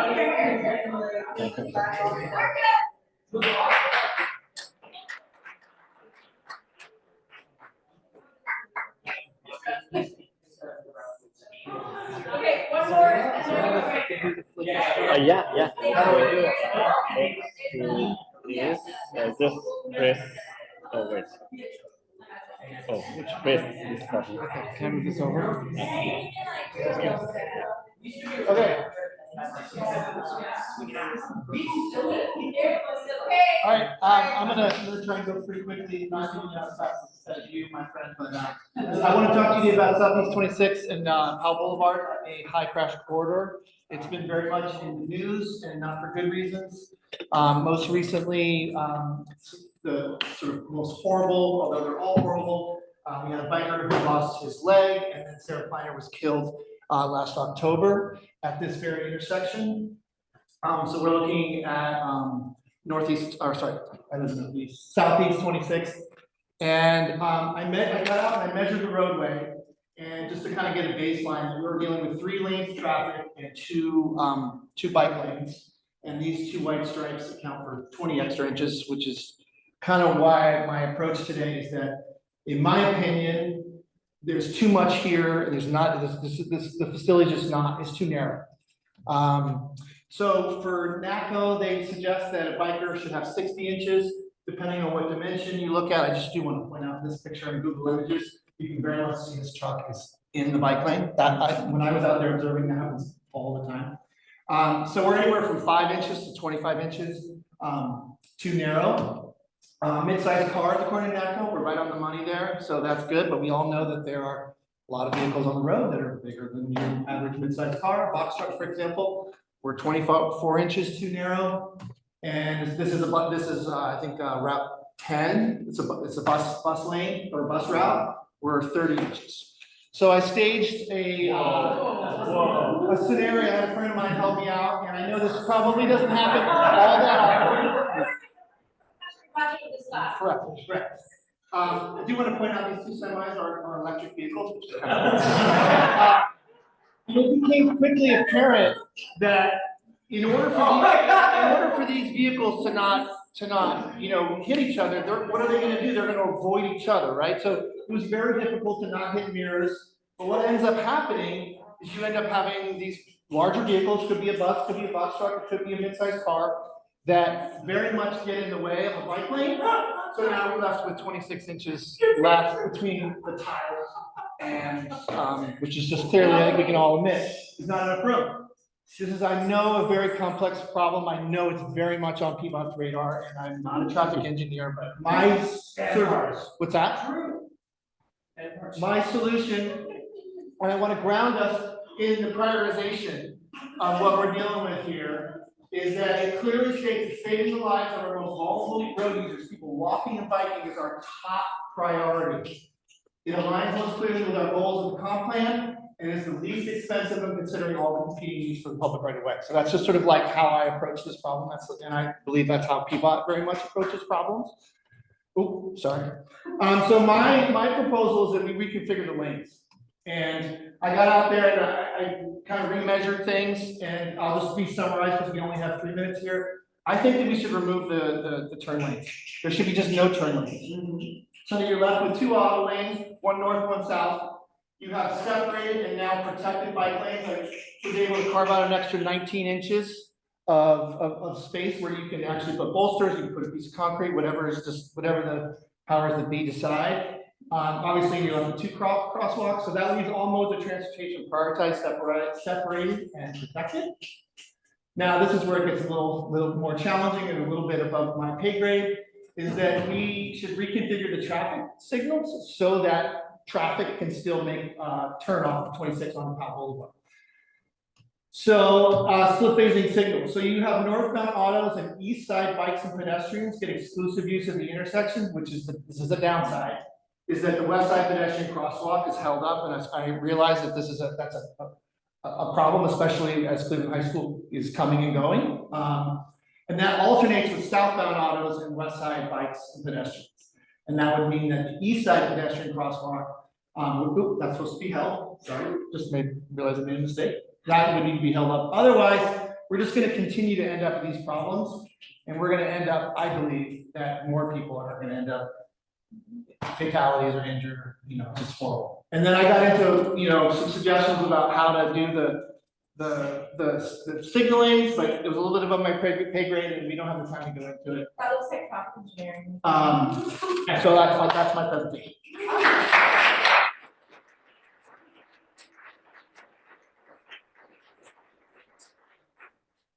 I think you should, opt to be on the committee at Cleveland High School when they get required. They're gonna need you on their team. Well, I know that I believe, and you can correct me if I'm wrong, that there's already a committee with lots of people with lots of letters after their names that are very much solving this problem, but I go back to that prioritization, and I know that ODOT is in charge of the throughput on Powell Boulevard, and I know that the downside of split phasing is that it slows down traffic, but if we don't want people to die, this is a solution, I believe. I think that this is a very top of mind project, so back to relevance. I mean, it's always relevant, but I definitely see that. Prior to that, I used to work at a school district, in this intersection has and continues to be a very big conversation. So I was just, as you were talking, I was just curious in terms of, I think ultimately, right, like, there's prioritization of the lanes and like who gets to use it, but I feel like there's also like some sort of like prioritization of who we're listening to, from my perspective. And so I was just thinking in terms of as you were doing your research or as you were working in this project, did you, like, from your end of things, like, do you think that there's prioritization around that too, and like? Every person I talked to, it came down to like the throughput is going to slow down, and that seems like I didn't go real deep into it, but that always seemed like an obstacle that was sort of a deal breaker. So going down this road, I know, and I mean, we could go the route of banning bikes, right? And Southeast 28th is a greenway that crosses Powell, but we know people are still biking on 26. You could ban trucks, but we know that there's a map of. There's a Fred Meyer distribution center just right there. There's a rail yard. You're still going to get an occasional truck that's going to drive down that road. I think with my comments, ultimately, I'll just say, my component to all of this is like, because there's a school right there, I've always seen sort of the prioritization going to the students / children. And I'm a super fascinating mom myself. I think a lot about that. But yeah, just I think moving forward, especially in my end, it's just really thinking about whose voices are being highlighted the most when we're talking about this intersection. And I don't think we're necessarily missing the youth perspective, at least not anymore. But from personal experience, having been in that committee from a school side perspective, it was very hard all the time to sort of continue to highlight where are the youth here. Like, there's no youth in this conversation. So I think moving forward, is still something that continues to be a part of that. Yeah, I mean, they worked really hard to make this space much bigger. I think making the curb so low makes it really easy for a truck to cut that, and I know that they added some of those, but any vehicle's gonna go over those like that. No, just thank you overall for continuing to talk about this. I guess I'm not super familiar with all the ins and outs in there. But is there the possibility of saying you can't turn here? I mean, we have multiple streets where you're not allowed to turn left. And is the street, you say? It's the jurisdiction of who has, responsibility for the street. We got the city, Portland, responsibility across streets. ODOT is, how is the ODOT facility? And so if there's ever a conflict in trying to resolve problems, it's because of the differences in the ways that we approach, how to move people through, the system. And that is often a place where things that very much come up. I left him up for a couple of years to work in consulting, don't ever do that.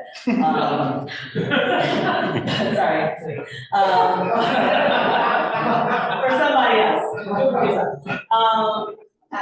But when I was at the city before, we were working on this intersection, and the conflict between PBOT and ODOT as relates to getting permission to put that there versus directing cyclists to be safer street, which is 28, where there's it is a greenway, there is a marked, not just marked, but a protected crossing so that people cannot turn there.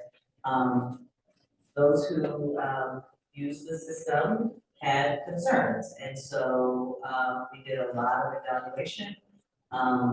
Data suggests that the lanes for cyclists are too narrow. PBOT knows that. However, there was such an insistence that we do that facility there, that we created a way to do it as safely as we could, given the right way that we had. So, in every instance, there's a lot of considerations. If I were to choose to ride in that part of town, me personally, I would go to 28. That's me. I know everybody's not going to do that. And so because we knew that everybody's not going to do that, and we heard that even in the bureau, that's what was done there. And so what now has to happen, if we continue to have a facility there, is either we purchase them right away back into wherever the property that is, and all the way down the road, we have to figure out how to widen it, or repurpose the lanes, which we all know is a favorite thing for people to experience who, no sarcasm there at all, repurpose the lanes, reallocate the right of way so that there can be the proper spacing. I'm always concerned about when we err on the side of just doing enough versus actually creating that buffer. I don't like when we push it through to ensure that we have it there. In instances like this, and then again, that was probably what you say.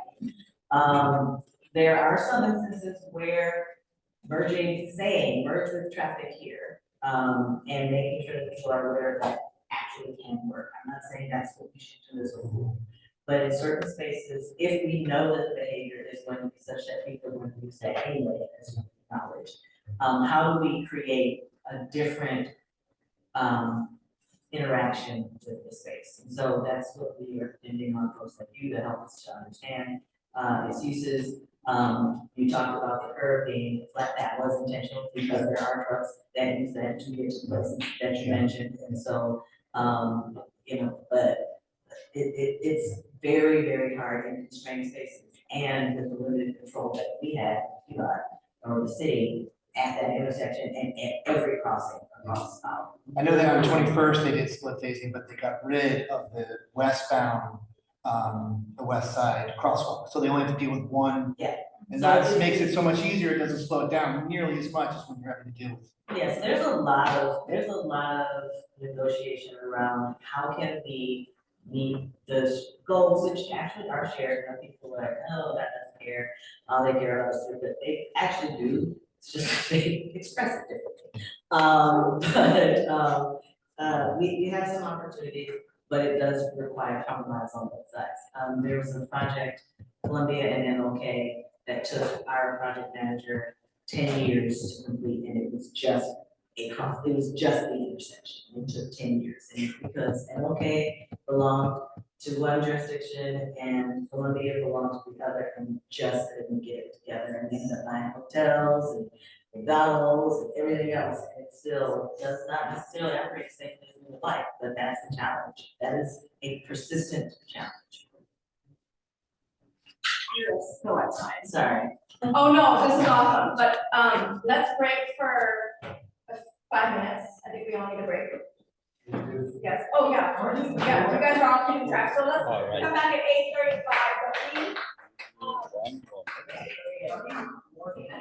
we have a few more.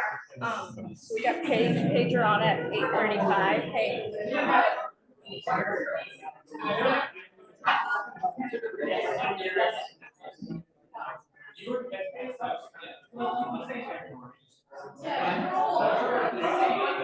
Can you unmute and speak? Can you hear me? Wait, I can't hear you. Testing 1, 2, 3. Hello. Can you speak now? Hello. Hello. I can't hear you.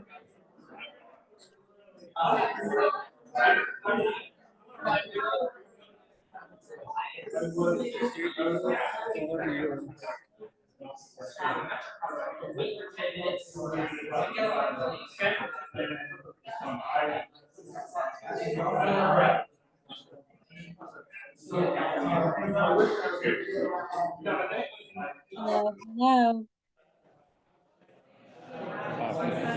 Can you pause recording for a moment on your end? You want me to say something? Okay, don't do anything.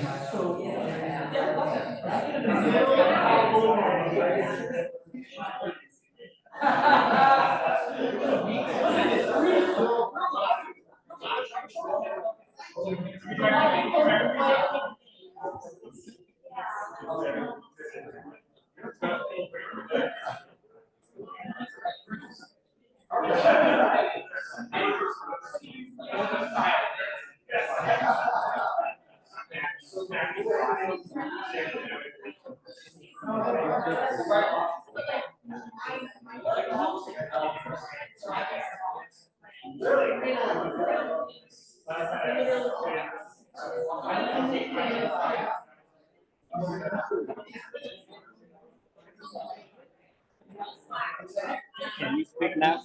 Yeah, can you hear me? Yes, now we can hear you. Awesome. Do you want me to try to share my screen? It's very loud out here. Do you want me to try to share my screen?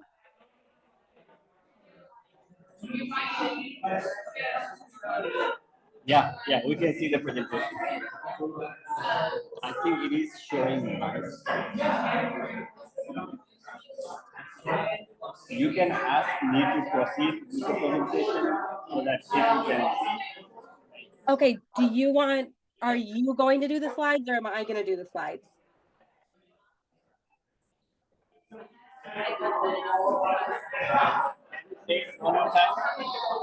Are you going to change the slides or should I change the slides? Very loud out here, so I will, let's talk about that. But I can handle the presentation and you can just speak.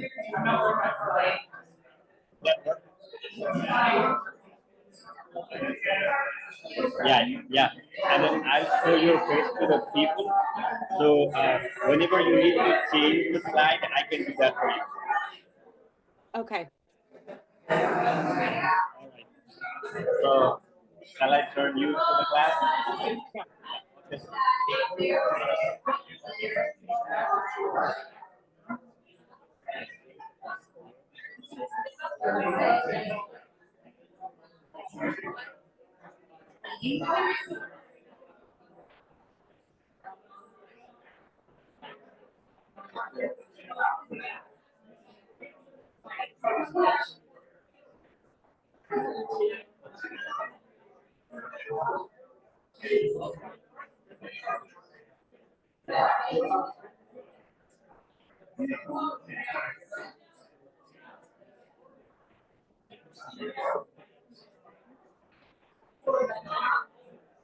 Yeah.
Can I just ask you a question? Is this, can you tell me what the second to last slide is? I just want to see what version you have. Can you just show me like, Oh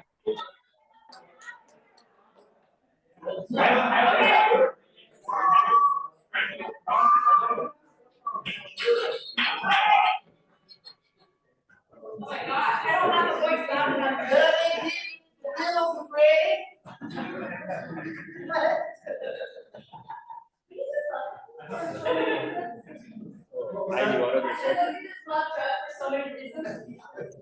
Okay, let's get it started, we need to get out of here before midnight. We're gonna go overtime, but Paige, you're up. okay, can everybody hear me? I'm sorry I'm not there. I just have a cold. I didn't want to get you all sick. So I'll just start. So here is my presentation for adopting a big car surcharge in Portland, Oregon. Next slide, please. So we're all too familiar with the problem that road deaths are increasing at alarming rates. We're on track in Portland right now to reach a record high of traffic deaths this year. And that trend is also happening across the nation. It's awful in the first place that these deaths are preventable, but also that we have an equity component, that people who are disproportionately affected by this crisis are our unhoused population, people of color, and people with low incomes. Next slide, please. So oversized vehicles are making everything worse. Large SUVs and trucks are 2 to 3 times as likely to kill vulnerable road users because of their bigger weights, bigger sizes, and higher front ends. Next slide. I'm not sure if this slide is on your deck, but I'm looking at, and you might not be, a picture of 9 children in front of a huge SUV. And this is an experiment that was done where a mom got into a very large SUV and could not see all 9 children lined up in front of her. And that's just one example of the blind spots that these very large SUVs create. And this problem is growing. I think we're on the slide right now that says, and this problem is growing. Thank you. Trucks and SUVs now comprise more than 80% of new car purchases. That's a 25% increase from 2010. The good news is that Portland, the city of Portland, and other actors are trying to get the federal government to incorporate the safety of vulnerable road users into car safety standards, the car safety ratings. So when you look at a Ford F-150, you'd be rating it not only for the people who are inside the car and their safety, but also people outside of it. Unfortunately, the feds haven't acted yet. So as we're waiting for that slow process for the federal government to regulate, and even for the state government to regulate, Portland is a nimble city. We are a progressive city, and we have values around Vision Zero and sustainability. Next slide, please. And that's where the proposal to implement a big car surcharge comes in. And the idea here is we would impose an annual fee on these bigger, more deadly vehicles. This would help us reach two goals. One, disincentivize people from purchasing larger cars, and two, raise funds for street safety improvements that can help offset the danger that these cars are imposing on our streets. Next slide, policy goals. So we can help create safer streets with fewer deaths, reduce carbon emissions, not only by reducing the size of cars, but also by making our active transportation system more welcoming to people who might not be using it right now. And finally, we'd be raising awareness to people. We'd be letting them know that your choice to buy a large car has a negative safety impact on your community. Next slide, please. So cities that are leading the way: Montreal, Paris, Washington, D.C., even the state of Colorado are governments that have already taken action or are in the process of taking action to charge cars based on their weight. Could Portland be next? Next slide, please.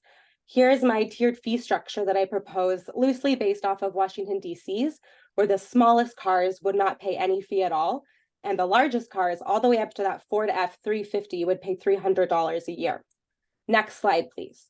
Of course, we want to be thinking about equity here and make sure that we're not disproportionately impacting people who have low incomes, for example. So we need to follow Portland's pricing for equity mobility principles, integrate discounts and exemptions for people with low incomes, and also think about other people. Maybe one of our neighbors needs to have a bigger car to bring their wheelchair around. Or maybe if you really do need a big car for work because you're a gardener and have a lot of tools, maybe we can work on an exemption for you for that. But for the most part, if you have a big car, you're going to have to pay for the disproportionate impact that you're having on our streets. Next slide, please.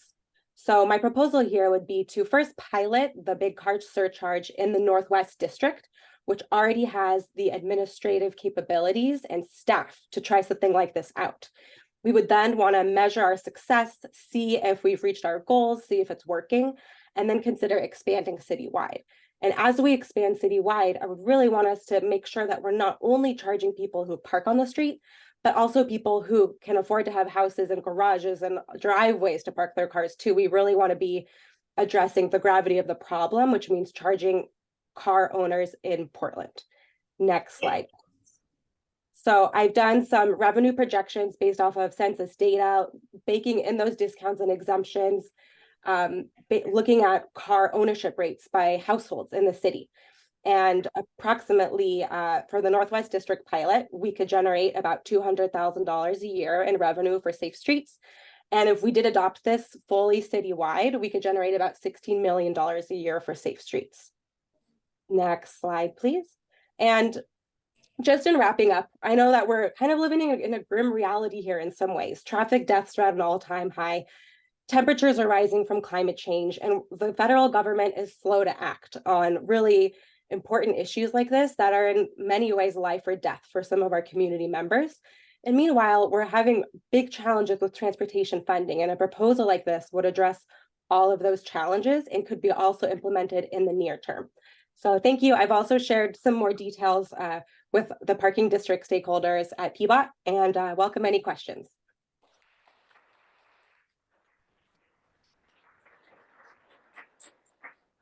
Thank you, Paige. I'll monitor the room for you.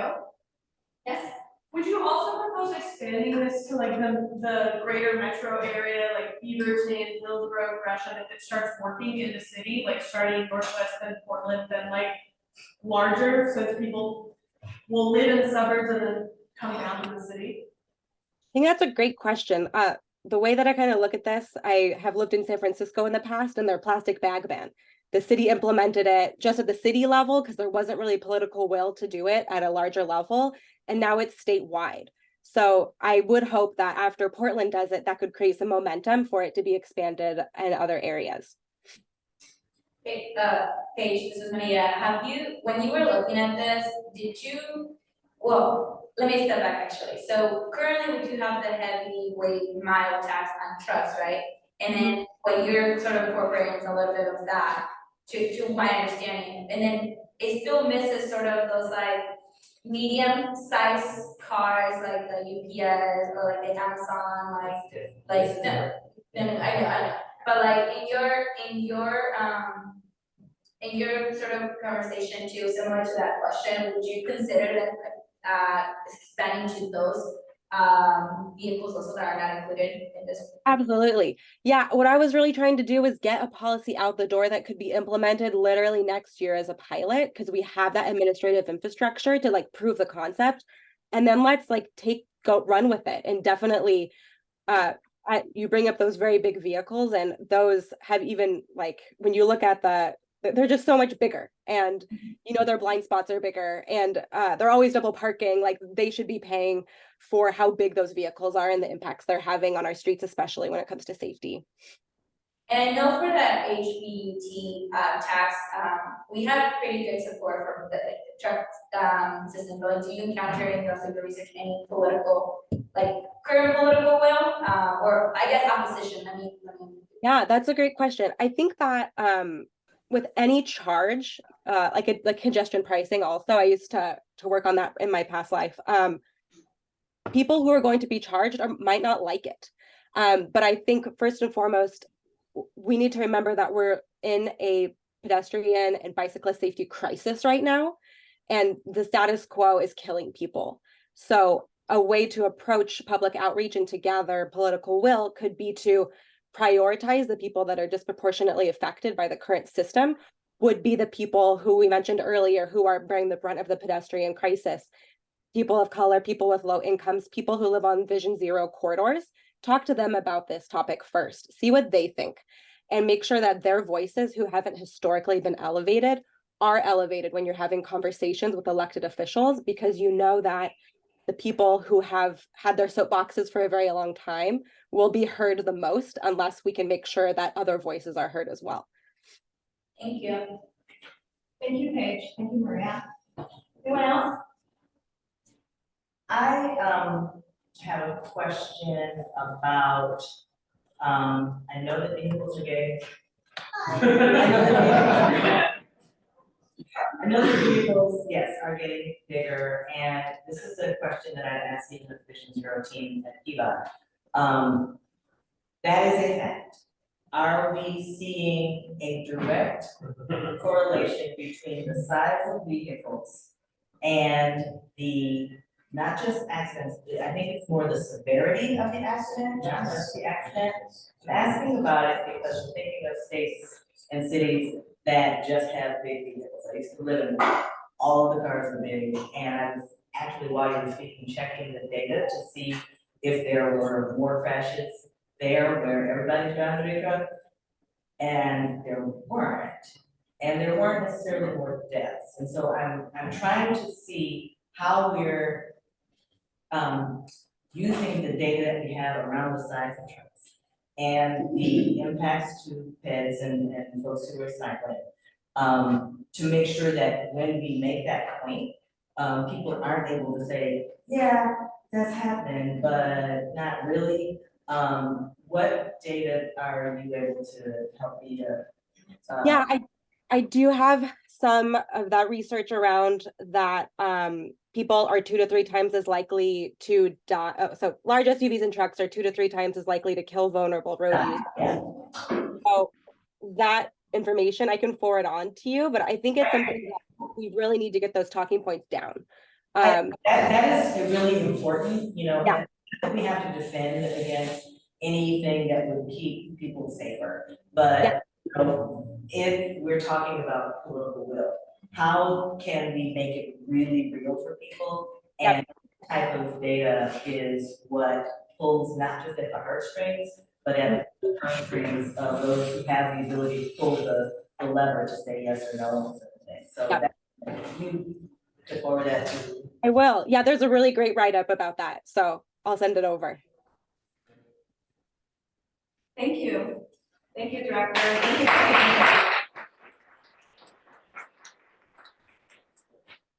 Paige, I just feel better, Paige. Feel better. I just emailed you. I'm going to ask for your address so I can send you the certificate. Oh, thanks. You can also give it to me for happy hour. I'll be better by then. Oh yeah, happy hour. Eric.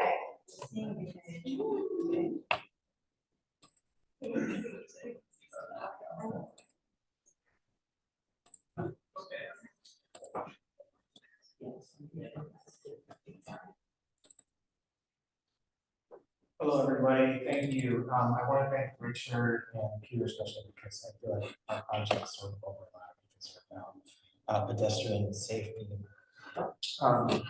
Really was thinking about a project idea and I talked to my family members on what should I talk about, and I talked to my mom. And is that sure not showing up on here? It doesn't. I talked to my mom and she reminded me that about 10, 11 years ago, when she was walking from a bus stop right across from our apartment building at night, in what was supposed to be a crosswalk. It had yellow pedestrian road signs. They weren't lit, but they were there. She was struck by a car. She severely injured her leg. She still can't really walk at all. She's essentially homebound. And then I was also thinking about how I don't own a car. I don't really ride a bike. I basically just walk and use the bus. And especially at this time of year, it's super dark everywhere. And Richard was saying, you know, the bill's out of light. Other people were saying that, and I do too. When I have a little kid and take the bus. And just this morning, I leave super early, and the closest bus stop to me on the 17th, there is a bus stop there. It's not really well lit. Rather than go there, I walk 2 blocks down to the next bus stop because there is a marked crosswalk and feels a little bit safer. So the focus of my project, my slides, is how we can focus on the watershed, transit watershed in between stops for these Vision Zero pedestrian PBS plan and safe routes to school projects that already exist. Obviously, you know, we all know, as many people said, we're facing a crisis. Pedestrian deaths are going up, transit ridership is going down. And I also think that there's a component to it that could help people have foster trust in our transit system, because there is a safety issue. Most people's safety concerns about transit aren't necessarily whether or not awareness about walking, but I know for me, I'm sure I'm not the only one who rides transit every day and is concerned about the right, what's going to be the safest, what's going to be the safest route to get to where I need to go. So the main question that I asked was how do we create a safe transit watershed, and these are sort of the main goals that I was trying to address. So I'm calling it the Transit Trails for the program just because I was thinking of catching it. And the idea is that it's supposed to work to improve conditions for walking, biking, and rolling around transit stops. It's going to use infrastructure improvements and community outreach. So these are the same things that programs like Vision Zero are supposed to be doing. Safe Routes to School do. The outlines in the PDX plan already do. And the vision for us to envision a future where everybody can feel confident and safe walking to and from their transit stops. You can go to the next slide. So these are the initiatives that I'm taking inspiration from: Vision Zero, PDX, pedestrian plan, Safe Routes to School, and this is the logo for Railways. And so for Vision Zero, You created that? created the logo. Yeah. Well, AI generated, but.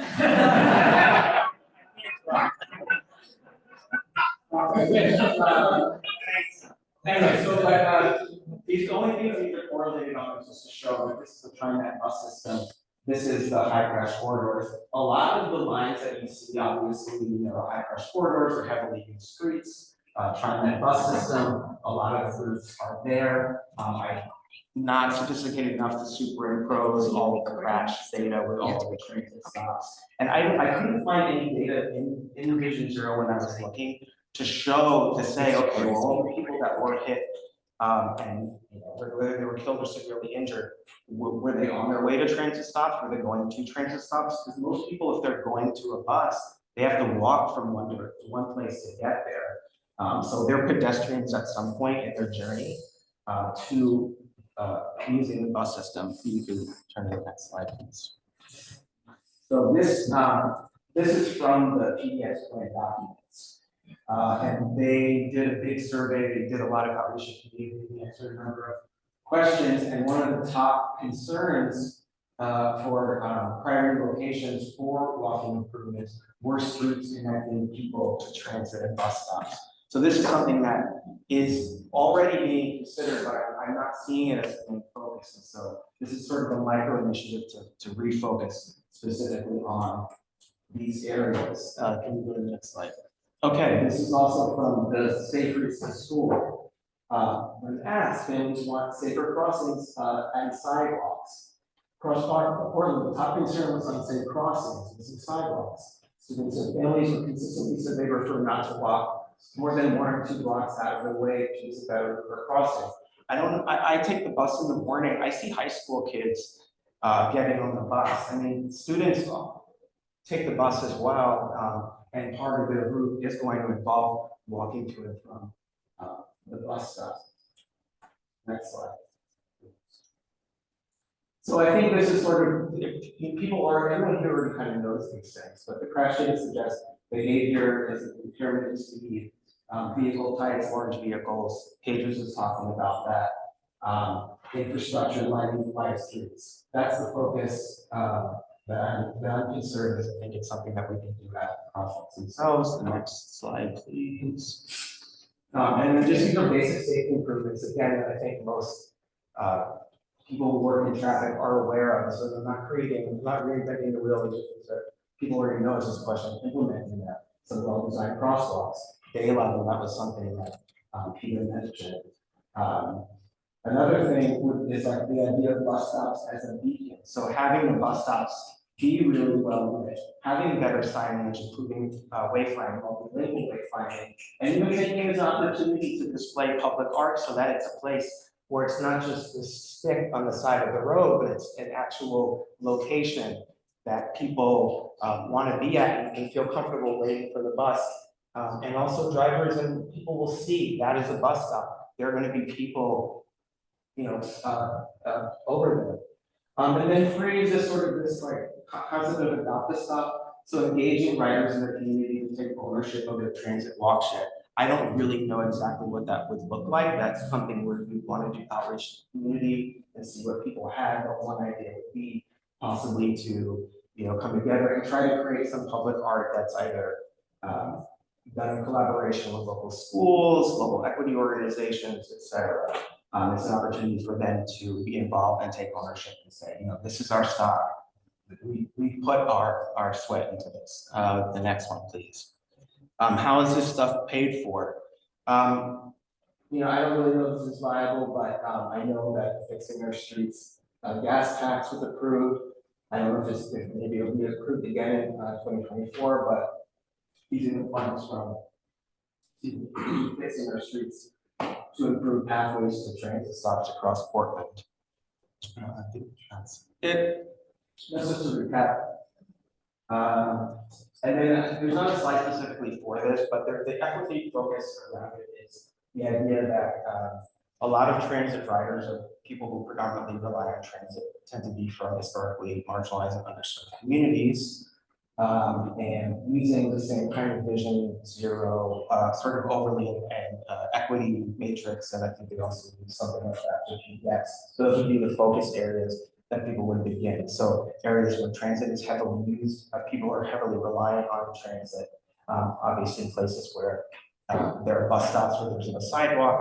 I visited a friend recently who lives near Hazelwood. I took the bus there. It dropped me off.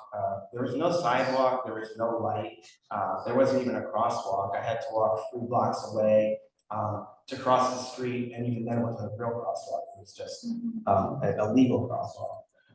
So I think that part of it is obvious, but I think the community collaboration part is a big part of it as well. Anyway, that's the idea, that's the presentation. If you have any questions.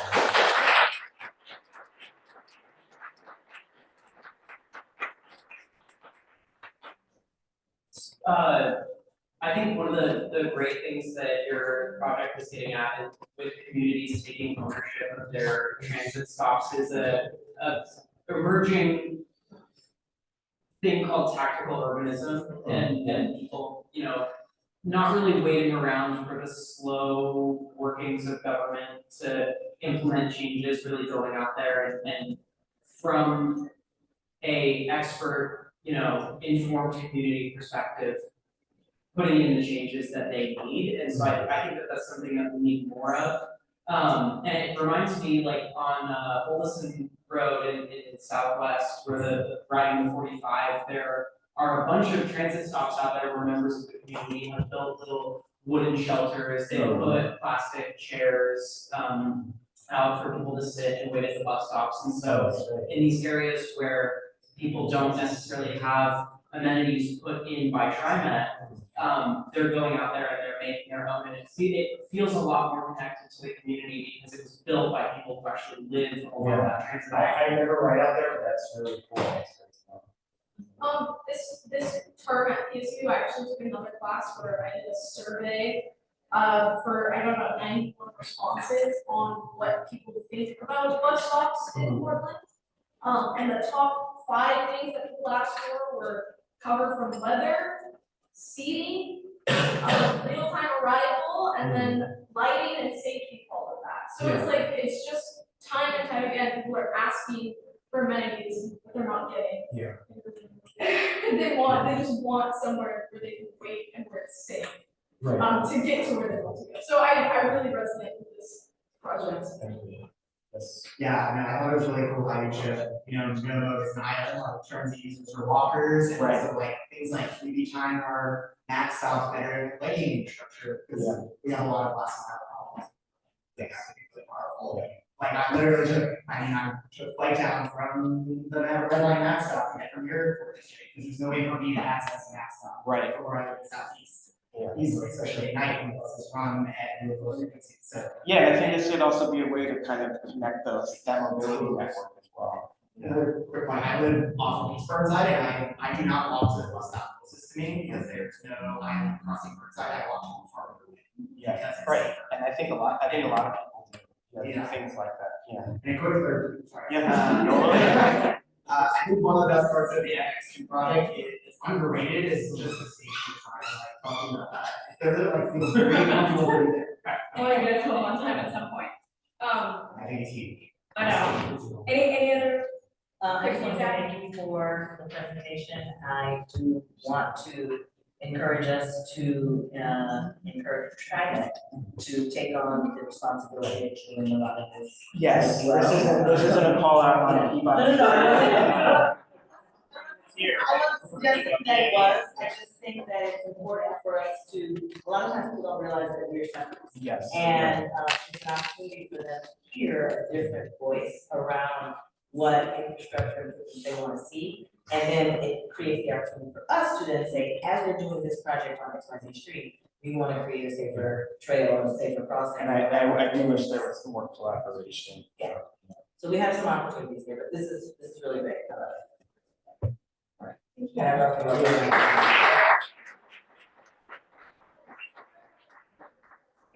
Minutes your time. Oh, okay. Okay.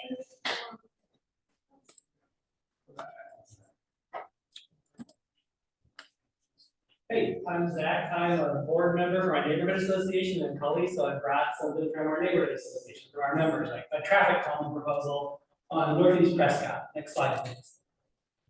So why on Prescott is 25-mile-per-hour speed limit now. It's supposed to be a neighborhood collector, but in the Vision Zero data, it kind of has similar amount of crashes to the larger collectors to the north or south, disproportionately dangerous. Next slide, please. And what inspired it, a speeding driver hit a parked car here earlier this year and caused life-altering injuries to someone who wasn't even driving, owner of the parked car. Another incident where a car was going fast enough and ended up in somebody's yard. Amazingly, no injuries, so not news. Next slide, please. But I think the reason why is a very standard one, street design, again, 25-mile-per-hour speed limit, that's River Elementary School there, but there's nothing to slow anybody down. There's a lot of the street parking isn't being used most of the time, so there's sort of nothing there. Next slide, please. Why bother to invest in Cully? It was added to the city late. A lot of streets look like this. There's not a lot of transportation infrastructure, not PBOT fault. They weren't working on it until the 80s. Next slide, please. And probably more importantly, relative to Portland, it's a racially diverse neighborhood, it's a mixed income neighborhood. I've got pictures here of a couple of the affordable housing developments we've bought in the last couple of years. This one's Hacienda CDC, that one's NEA, this is on my proposed project, so hopefully it would serve people who are underserved traditionally. Next slide. And even more hopefully could connect to a future PBOT proposed project. The planner, who love and call Zach Wagner, who helped me with this, proposed for a federal grant here to make Prescott east of where I'm proposing traffic calming into a complete street. So hopefully that can make it a good connection, safe all the way through the neighborhood and beyond. Next slide, please. And how would we do it? What I went over was that we need something low cost. Prescott's not in the high crash. It can't be one of the, regularly wouldn't be a big funding priority. So something low cost. It is a small enough street that speed bumps are feasible, I think, to make it viable. From what I went over with Zeph, we have to time it so that PBOT crews could install speed bumps. That makes them a fifth or a quarter of the cost of contract crews. It should work here on the neighborhood collector. We can use speed bumps, instance is 25 miles per hour. It wouldn't affect the speed of emergency response vehicles, so likely the fire bureau would approve it according to Zach. Next slide, please. So that's where I propose it, 42nd to 72nd, and they can just be spaced at the standard 300 to 600 feet where we need them. There's some things that help in between where you wouldn't need them. Next slide, please. And we can also use very low cost solution diverters. This is very nearby and recently installed at Northeast Avenue Boulevard. Next slide, please. Can do the same thing. This is the highest crash part at 5 Points intersection of Golub, Prescott, and Northeast 60th there. I know that. We put a diverter there and reduce the confusion, cars coming in from different angles. And Zeph said it'll actually improve traffic flow as you reduce the signal phase. It also makes it less of a nightmare to cross here, which is really bad. Next slide, please. If there was more money available, but also like the idea Zeph gave me of trees in the curb zone, you can replace some street parking spaces. A lot of them aren't used on Prescott. This is more expensive, but PBOT's piloting this in Southeast Portland. There's a couple existing ones here in front of Angelo's on Hawthorne. And this helps with, actually neighborhood support is very good in Cully for traffic calming projects, neighborhood association, and those nonprofits I mentioned. But everybody agrees on trees, so that would help. Right, thank you.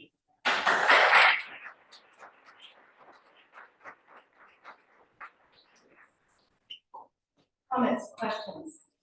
Did you say that PBOT is a fifth of the cost versus a contractor that they hire? For speed bumps specifically, that's like. Holy mackerel. I guess, yeah, okay. You can bring the cost in house. Water projects, it costs over twice as much, once you have to go get out to bid. You have to go out to get a contract to do it.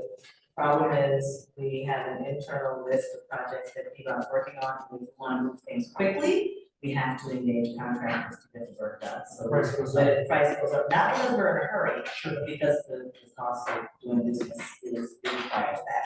The other So challenge. that's just market value, is just that much higher than this. Sorry, just didn't want to. That's huge though. That's amazing. That's Shock. So here's the speed bumps would be split for cyclists will have to roll. It's not for Is that fire the trucks, that's for fire trucks. That's for fire trucks. That's a fire. That's for the middle. No, that's for the chassis. They're right down the middle of the road. They can go down and they don't have to go. It works good. Cyclists That's why are- my bike. No, I think behind you, screw it up, I can run that way too. Maria, I just have a quick question, it sounds like you're already in conversations with them, right? Are the association giving you a role, also in conversations with like, you mentioned NEA, but what other stakeholders are you all directly or yourself engaging with, around this project? Oh, I haven't engaged in any of those things. Oh, okay. When we do advocate for something from neighborhood association, then yeah, the ones you mentioned, Verde, NEA, Hacienda, CNC are the ones for this kind of project. If it's something to do with housing and Habitat for Humanity is very good in Cully. But yes, those NEA and Hacienda are the ones who can make things happen much more. For sure. Awesome. Yeah. Okay. No, that's good. But from neighborhood association, because that not all neighborhood associations are amenable to all transit safety. projects. That's generally very good, and this came from members of the neighborhood association, not just from. Yeah, thank you for that. Thank you. Thank you.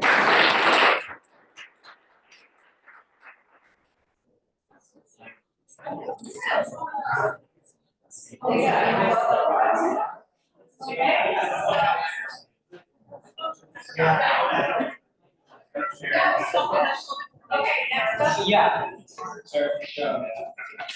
Oh, Did you get the updated list? yes. Okay. We're just waiting on Zoe starts first and second and they're in basket. Oh, still.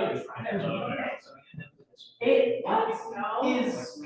Not that. It's for a creative class project, it's not this. Do you want to talk about this for?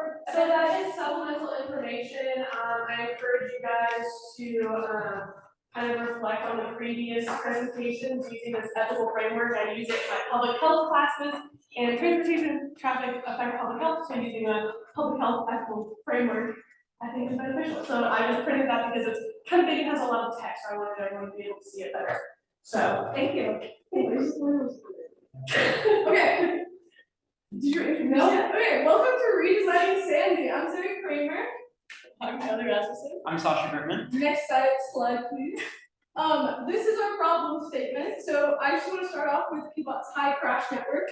It's the collection of the 30 streets and intersections with the most serious crashes in Portland. This section of the Hollywood neighborhood we are focusing on is this intersection between 4 major streets in the high crash network.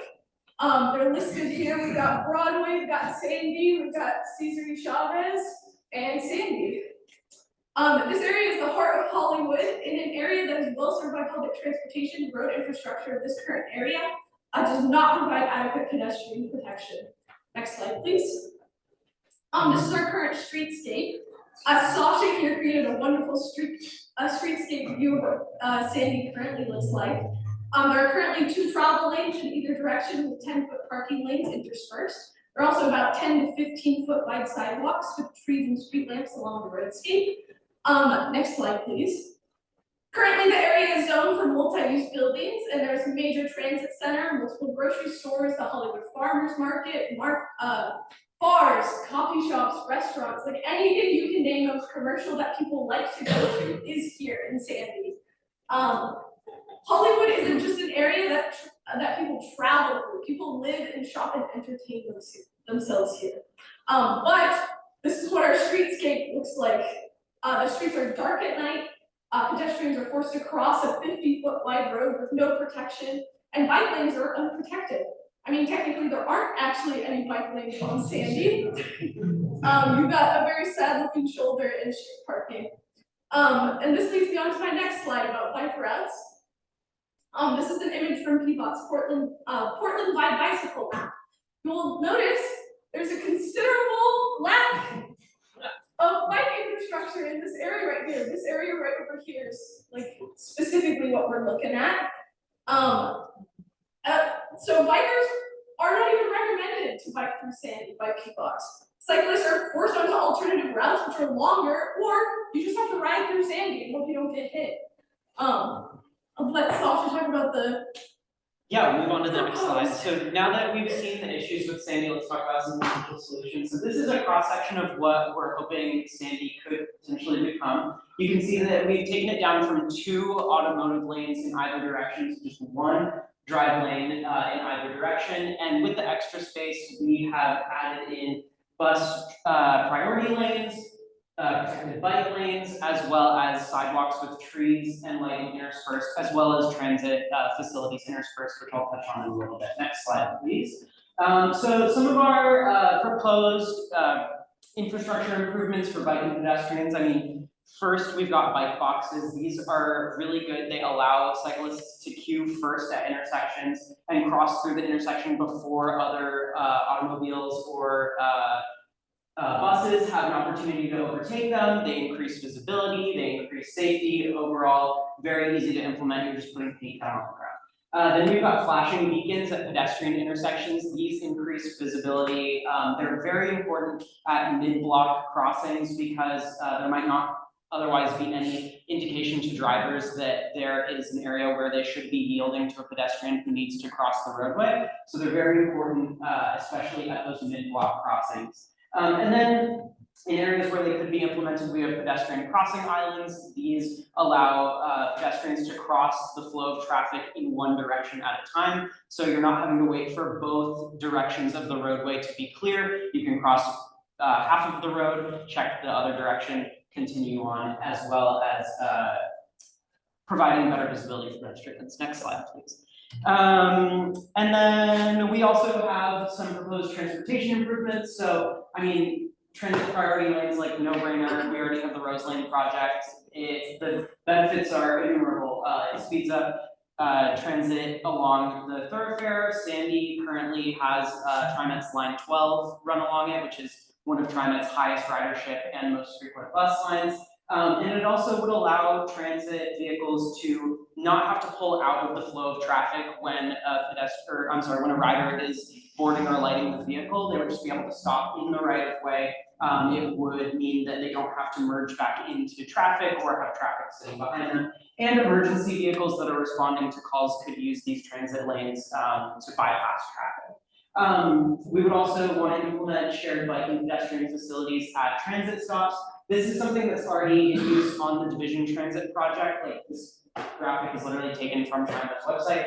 The facilities allow for continuous bike lanes. It means that transit facilities don't have to interrupt the bike lane, and it accommodates cyclists who want to move through that area, as well as pedestrians who are waiting for transit vehicles and transit vehicles that are pulling up to stations to allow passengers to board or light. And yeah, like I said, they're already in use on the Division Transit project. Next slide, please.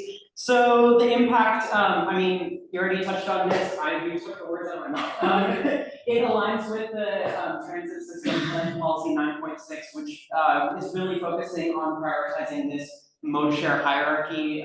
We want to be prioritizing walking, cycling, transit, all forms of active transportation. And so this project would shift the streetscape. Right now, it really only caters to private automobiles. And so we want to, if we want to hit our mode share targets, if we want to reduce VMT, if we want to reduce pedestrian fatalities, we need to start implementing some material changes. And so this will align with that project. And even though we are taking away 2 automotive lanes, we're actually increasing the net throughput on Sandy from 36,000 people per hour to 85,000 people per hour. That is more than doubling the current throughput on Sandy. And that's really essential when we're thinking, 20, 30 years out, how is the region growing?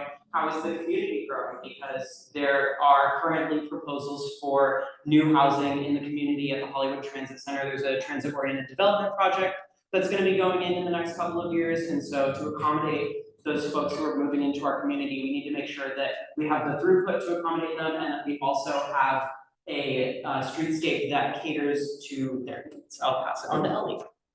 Bear with me, almost done. Okay, next slide, please. Okay. I'm going in the middle. No, you're good. Okay, so we talked to some representatives and got some feedback to summarize, kind of like what Zoe was saying. People go to Sandy for the destinations. They're not always just passing through. And if they aren't in a car, they feel unsafe. They feel unsafe due to the traffic, which is why we want to decrease the number of lanes. They feel unsafe due to the crossing, which is why we want to do the beacons and islands, etc. They feel unsafe due to the lighting, so we want to increase the amount of street lamps. And they feel unsafe due to the general lack of pedestrian and bike infrastructure, which is why we want to remove the parking lanes that are there and replace those with bike lanes. Sandy is very commercial, so there are a lot of people outside of cars. Even if you take your individual automobile to Sandy, you still get out of the car at some point. And it's a little ridiculous that if you're going from one destination on Sandy to another and they're only a couple blocks away, it feels safer to drive there instead of walking there, taking transit or biking. Next slide, please. When talking about equity and ethics, this is the handout that you guys got. This is just a summary of that. When we're talking about stakeholders, there's a lot of stakeholders in this situation, which include but are not limited to drivers, bikers, pedestrians, TriMet, small business owners, big box stores, and people who live in and around Sandy. When we're talking about treating people fairly, not everyone's being treated fairly when it comes to Sandy right now. Bikers and pedestrians deserve safety, protection, decency, and respect, and giving that to them doesn't negatively impact the drivers, like Sasha was talking about, it reverses that induced demand that we see. Additionally, doing the most amount of good and the least amount of harm, money-wise, is a really expensive change, and that is a really big harm when we were talking about utilitarianism, but it benefits all of the other stakeholders. I will say that change leads to opposition, change is really hard, but the benefit to stakeholders will be seen if the change is actually implemented. Again, wanting to benefit the entire community and not just some people, weighing the pros and cons to this project for this proposal is really subjective, but it does benefit more people. And it gives, implementing this change would show that Portland is someone that is a city that cares about pedestrians and bikers. We've seen that the automobile industry has literally destroyed neighborhoods in Portland, and so doing this change would take a stance against institutional racism and take a stance for Vision Zero, and it would prioritize equity rather than equality. Next slide, please. Last but not least, I'm almost done, is the barriers. Biggest barrier budget is funding. PBOT is getting a big budget cut, so that is a huge barrier to all of these proposals being made. Political opposition, there are a lot of sensational headlines that tend to push an agenda, and we've seen how that has negatively affected the politics in Portland. And there's also a lack of community engagement. There are some changes like the division project that has mixed reviews from a lot of the various stakeholders due to the lack of community engagement, so that would be something that's necessary with Sandy. Last but not least, lobbying. Right now, there's a lot of political power with subsidizing electric vehicles. Electric vehicles don't replace cars, or don't remove cars from the street, they just replace cars on the street. So we need to take baby steps to improve the alternatives to private automobiles. I'm done.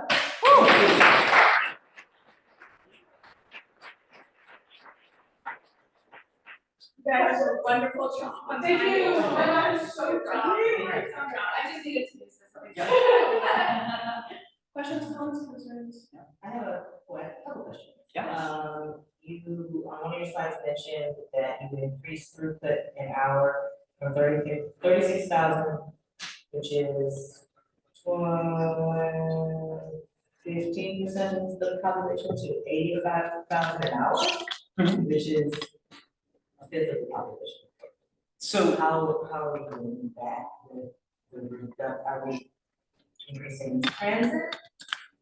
yeah, so the transit throughput is wildly more efficient than the private automobile throughput.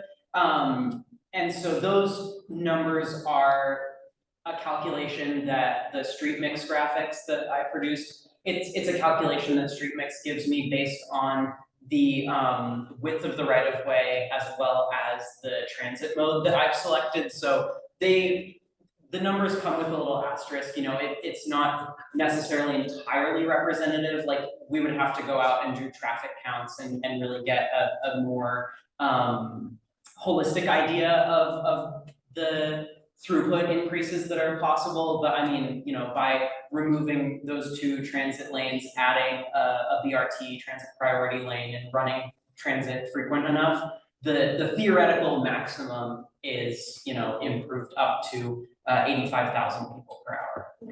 So that's if all the seats are full on the bus. It increases it like off more. The maximum. Private automobile with one individual person. Right. Yeah, got it. And then, we were talking about removing parking only in that box or all the way down Sandy on either side. So street parking is kind of, it varies on Sandy, so wherever there is street parking, and there's also like a bus stop on that area, so that first one. Yeah, because there was a, Keep going back.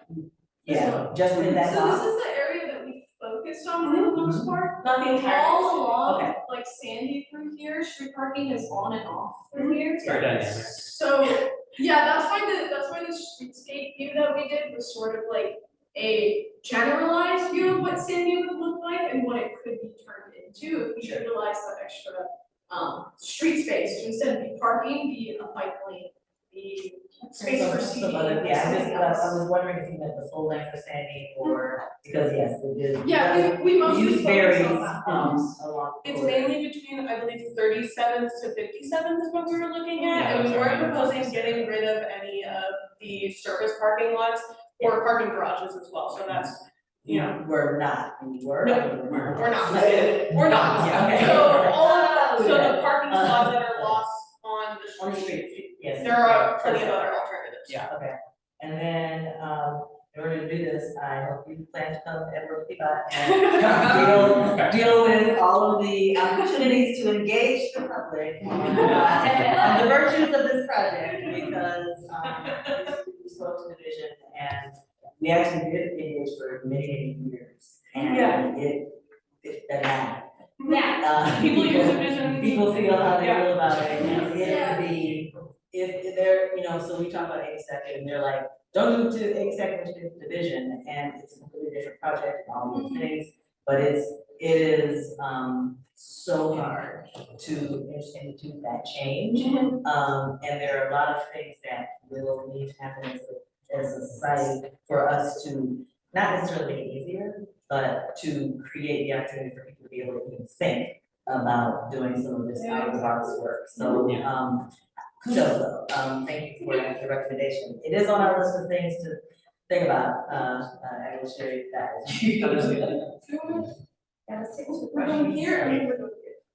I'll be quick this time. I think this is incredibly timely, and awesome, and incredibly timely, because Sandy will be repaved in the next number of years. So this is an incredible opportunity to reimagine it as a better street, and currently it's a very unpleasant place to be. There's so much opportunity to make this a second downtown. It'd be great for businesses and opportunity for more people to live in a transit-rich area. So There's a current proposed bike project that I was reading about that's farther down Sandy, like, not. yeah. Like, literally all the way down there. For sure. But like, the whole project that was about was like basically putting in an entire like protected bike lane through there.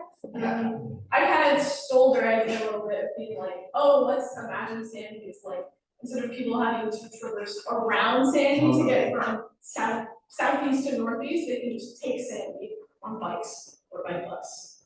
And really, there is some analysis that even PBOT did, where like Sandy actually has the most potential for increasing like motion. Yeah. Entire city, just because it's diagonal.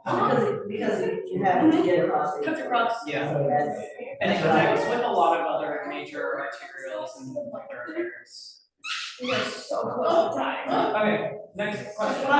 I totally love it, I think it's awesome. I want somebody to go and look for TriMet though, because when PBOT makes Rose Lanes and PRTV, and then TriMet doesn't put buses. Well, that's a problem with the roads that are extension of Sandy, you know, the buses aren't coming. And There's there's also just gonna be like wage on that, like.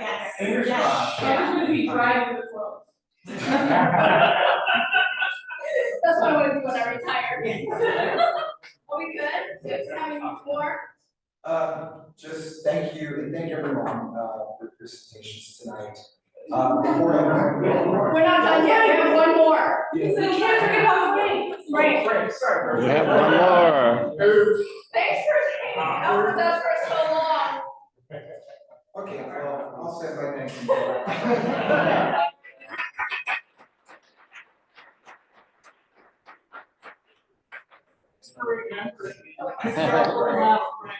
Thanks for pulling it out. So that's actually really just do one more clip of that. I have an idea. Alright, so we're almost done.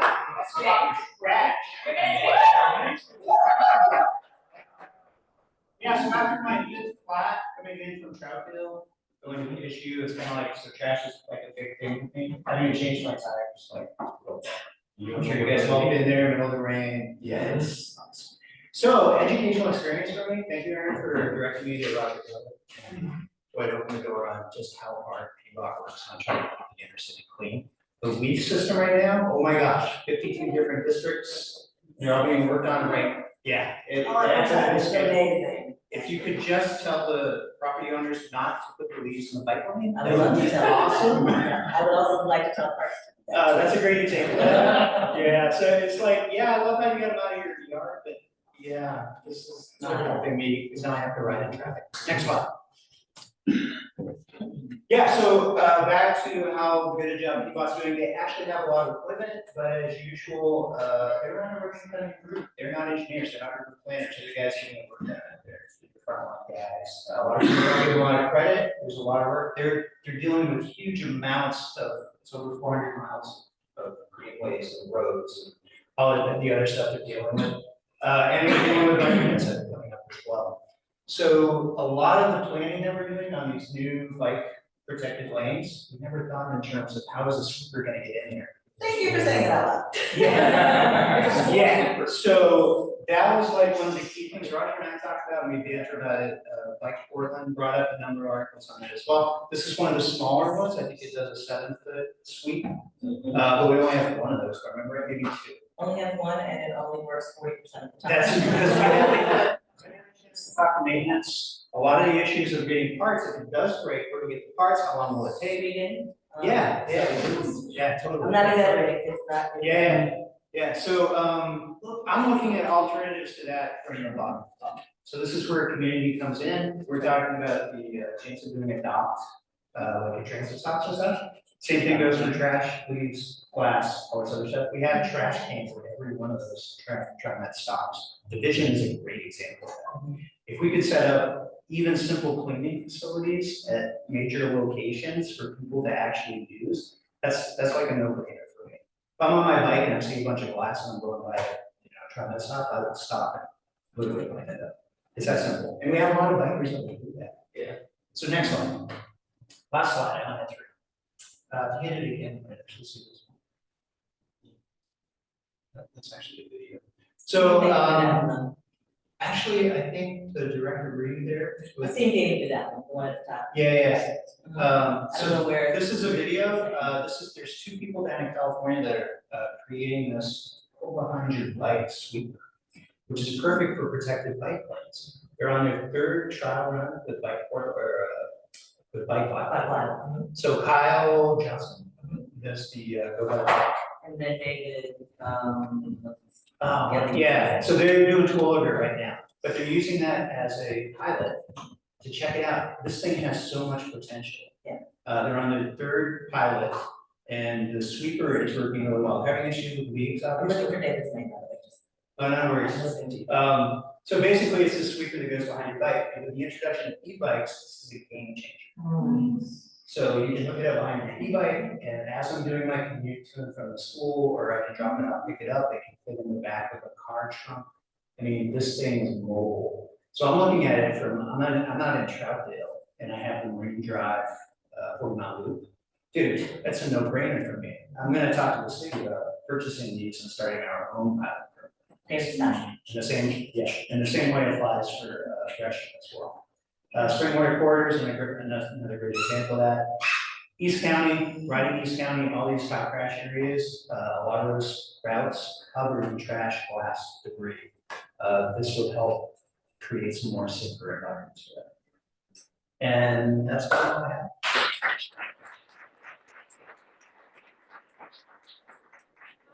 Great. Do you want to entertain any comments, questions? Oh, yeah.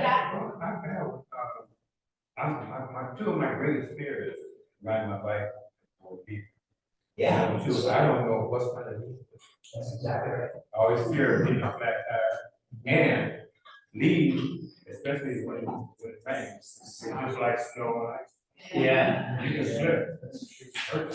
So, yeah. So the sweeper they have 2 options on that sweeper that we're looking at. One is to push the wheels to the side. That creates some other issues. For now, the adopter program, I mean, that was something I didn't really bring up, but the adopted bike lane program, that also, we have an adopted storm green, but we don't have an adopted bike lane. Does that make any sense to you? It just. There's a lot of opportunities for people to volunteer. Yeah. Yeah, so it's kind of like some of the issues on moving pushing these to the storm drains potentially, and that creates a whole other issue. Yeah. And now you're dealing with big huge mudholes, That's and cool. you don't know what's in there, or how deep it is. Oh, yeah, you know where I'm going. Yeah. It's fun for you younger kids, but This is more of a comment also, if you haven't yet connected with Vivian Satterfield. She is Vivian Satterfield, she is the Chief Sustainability Officer. Yeah. And ultimately she is working a lot around our coverage and what that means. One with the police and like working in collaboration, but also more so on the garbage side of things, because as you know, our garbage system is just way too complex to define it, but definitely something like as you're thinking about this project or if we move forward in the future continuously, is definitely someone to like connect with, especially as I'm thinking your project also making me realize like the concept around equity too, right? Is at the end of the day, like to your point, the frontline workers are individuals who are there day in or day out, right? Especially I think with the banning of gas lead floors that's coming up, that also kind of raises a bigger issue as well. What's that mean and what problems do we continue to have? Not only of people with potential, they feel like they might get a job, right? So there's many conversations in there that I definitely will you. It's got a whole bunch of. Dr. Vivian Satterfield, she has You guys know Metro Grid pretty well, the grid program with Metro. The grid program with Metro is a trash pickup that Metro utilizes, anybody heard of Metro? But It's an IRD, so the program basically, they're within 24 hours, I make a phone call and say, hey, I got a pile of trash that someone just dumped. No, I just think that this project. Yes. I just think that this project itself, like opens opportunity for collaboration among all entities, like beyond just that. It's just immediately think of Vivian because of the project and the strategic plan that the Sustainability Bureau is having. And this is a big part of that. Yeah, and she's new to the city. And She's got the job. Yeah, she's. Yeah, you want to forward me the. New to the city, but definitely not new to. Oh, she's not any of this. Oh, no. Currently with. I'm not, I don't think. So we have a great job. I'm sorry, we do have a plan to do just what you want done, which is clean the bike lanes. Yes, that one speaker is not sufficient. A couple of things we have to make sure we're thinking about as we're designing new facilities, especially making room for bike lanes, is that we do need to make them at least wide enough or use materials so that a sweeper could mount the curve to be able to get in there to clean from curb. I had a chance to ride with the maintenance crew. Yeah, so there's a plan for us to do that, working very closely with BPS, to make sure that we're creating safe opportunities for people to use alternatives. That's the challenge. But I like to see a community aspect of it, and the fact that anyone can just jump in. Yeah, absolutely. So one of the other things is we are trying to establish a volunteer corps. And you just have to do assessments about risk and all the other things that we're supposed to do. Yeah, you can volunteer to like train them. Yes. Like, you know. Yeah. Thanks, guys.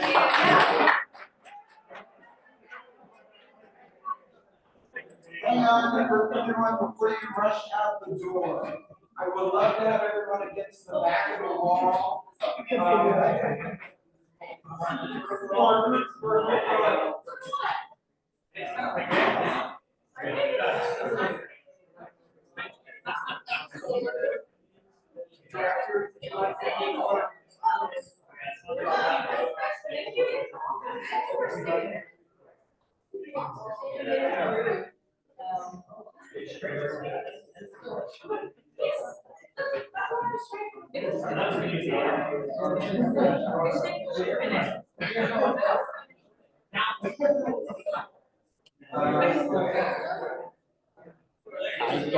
change those.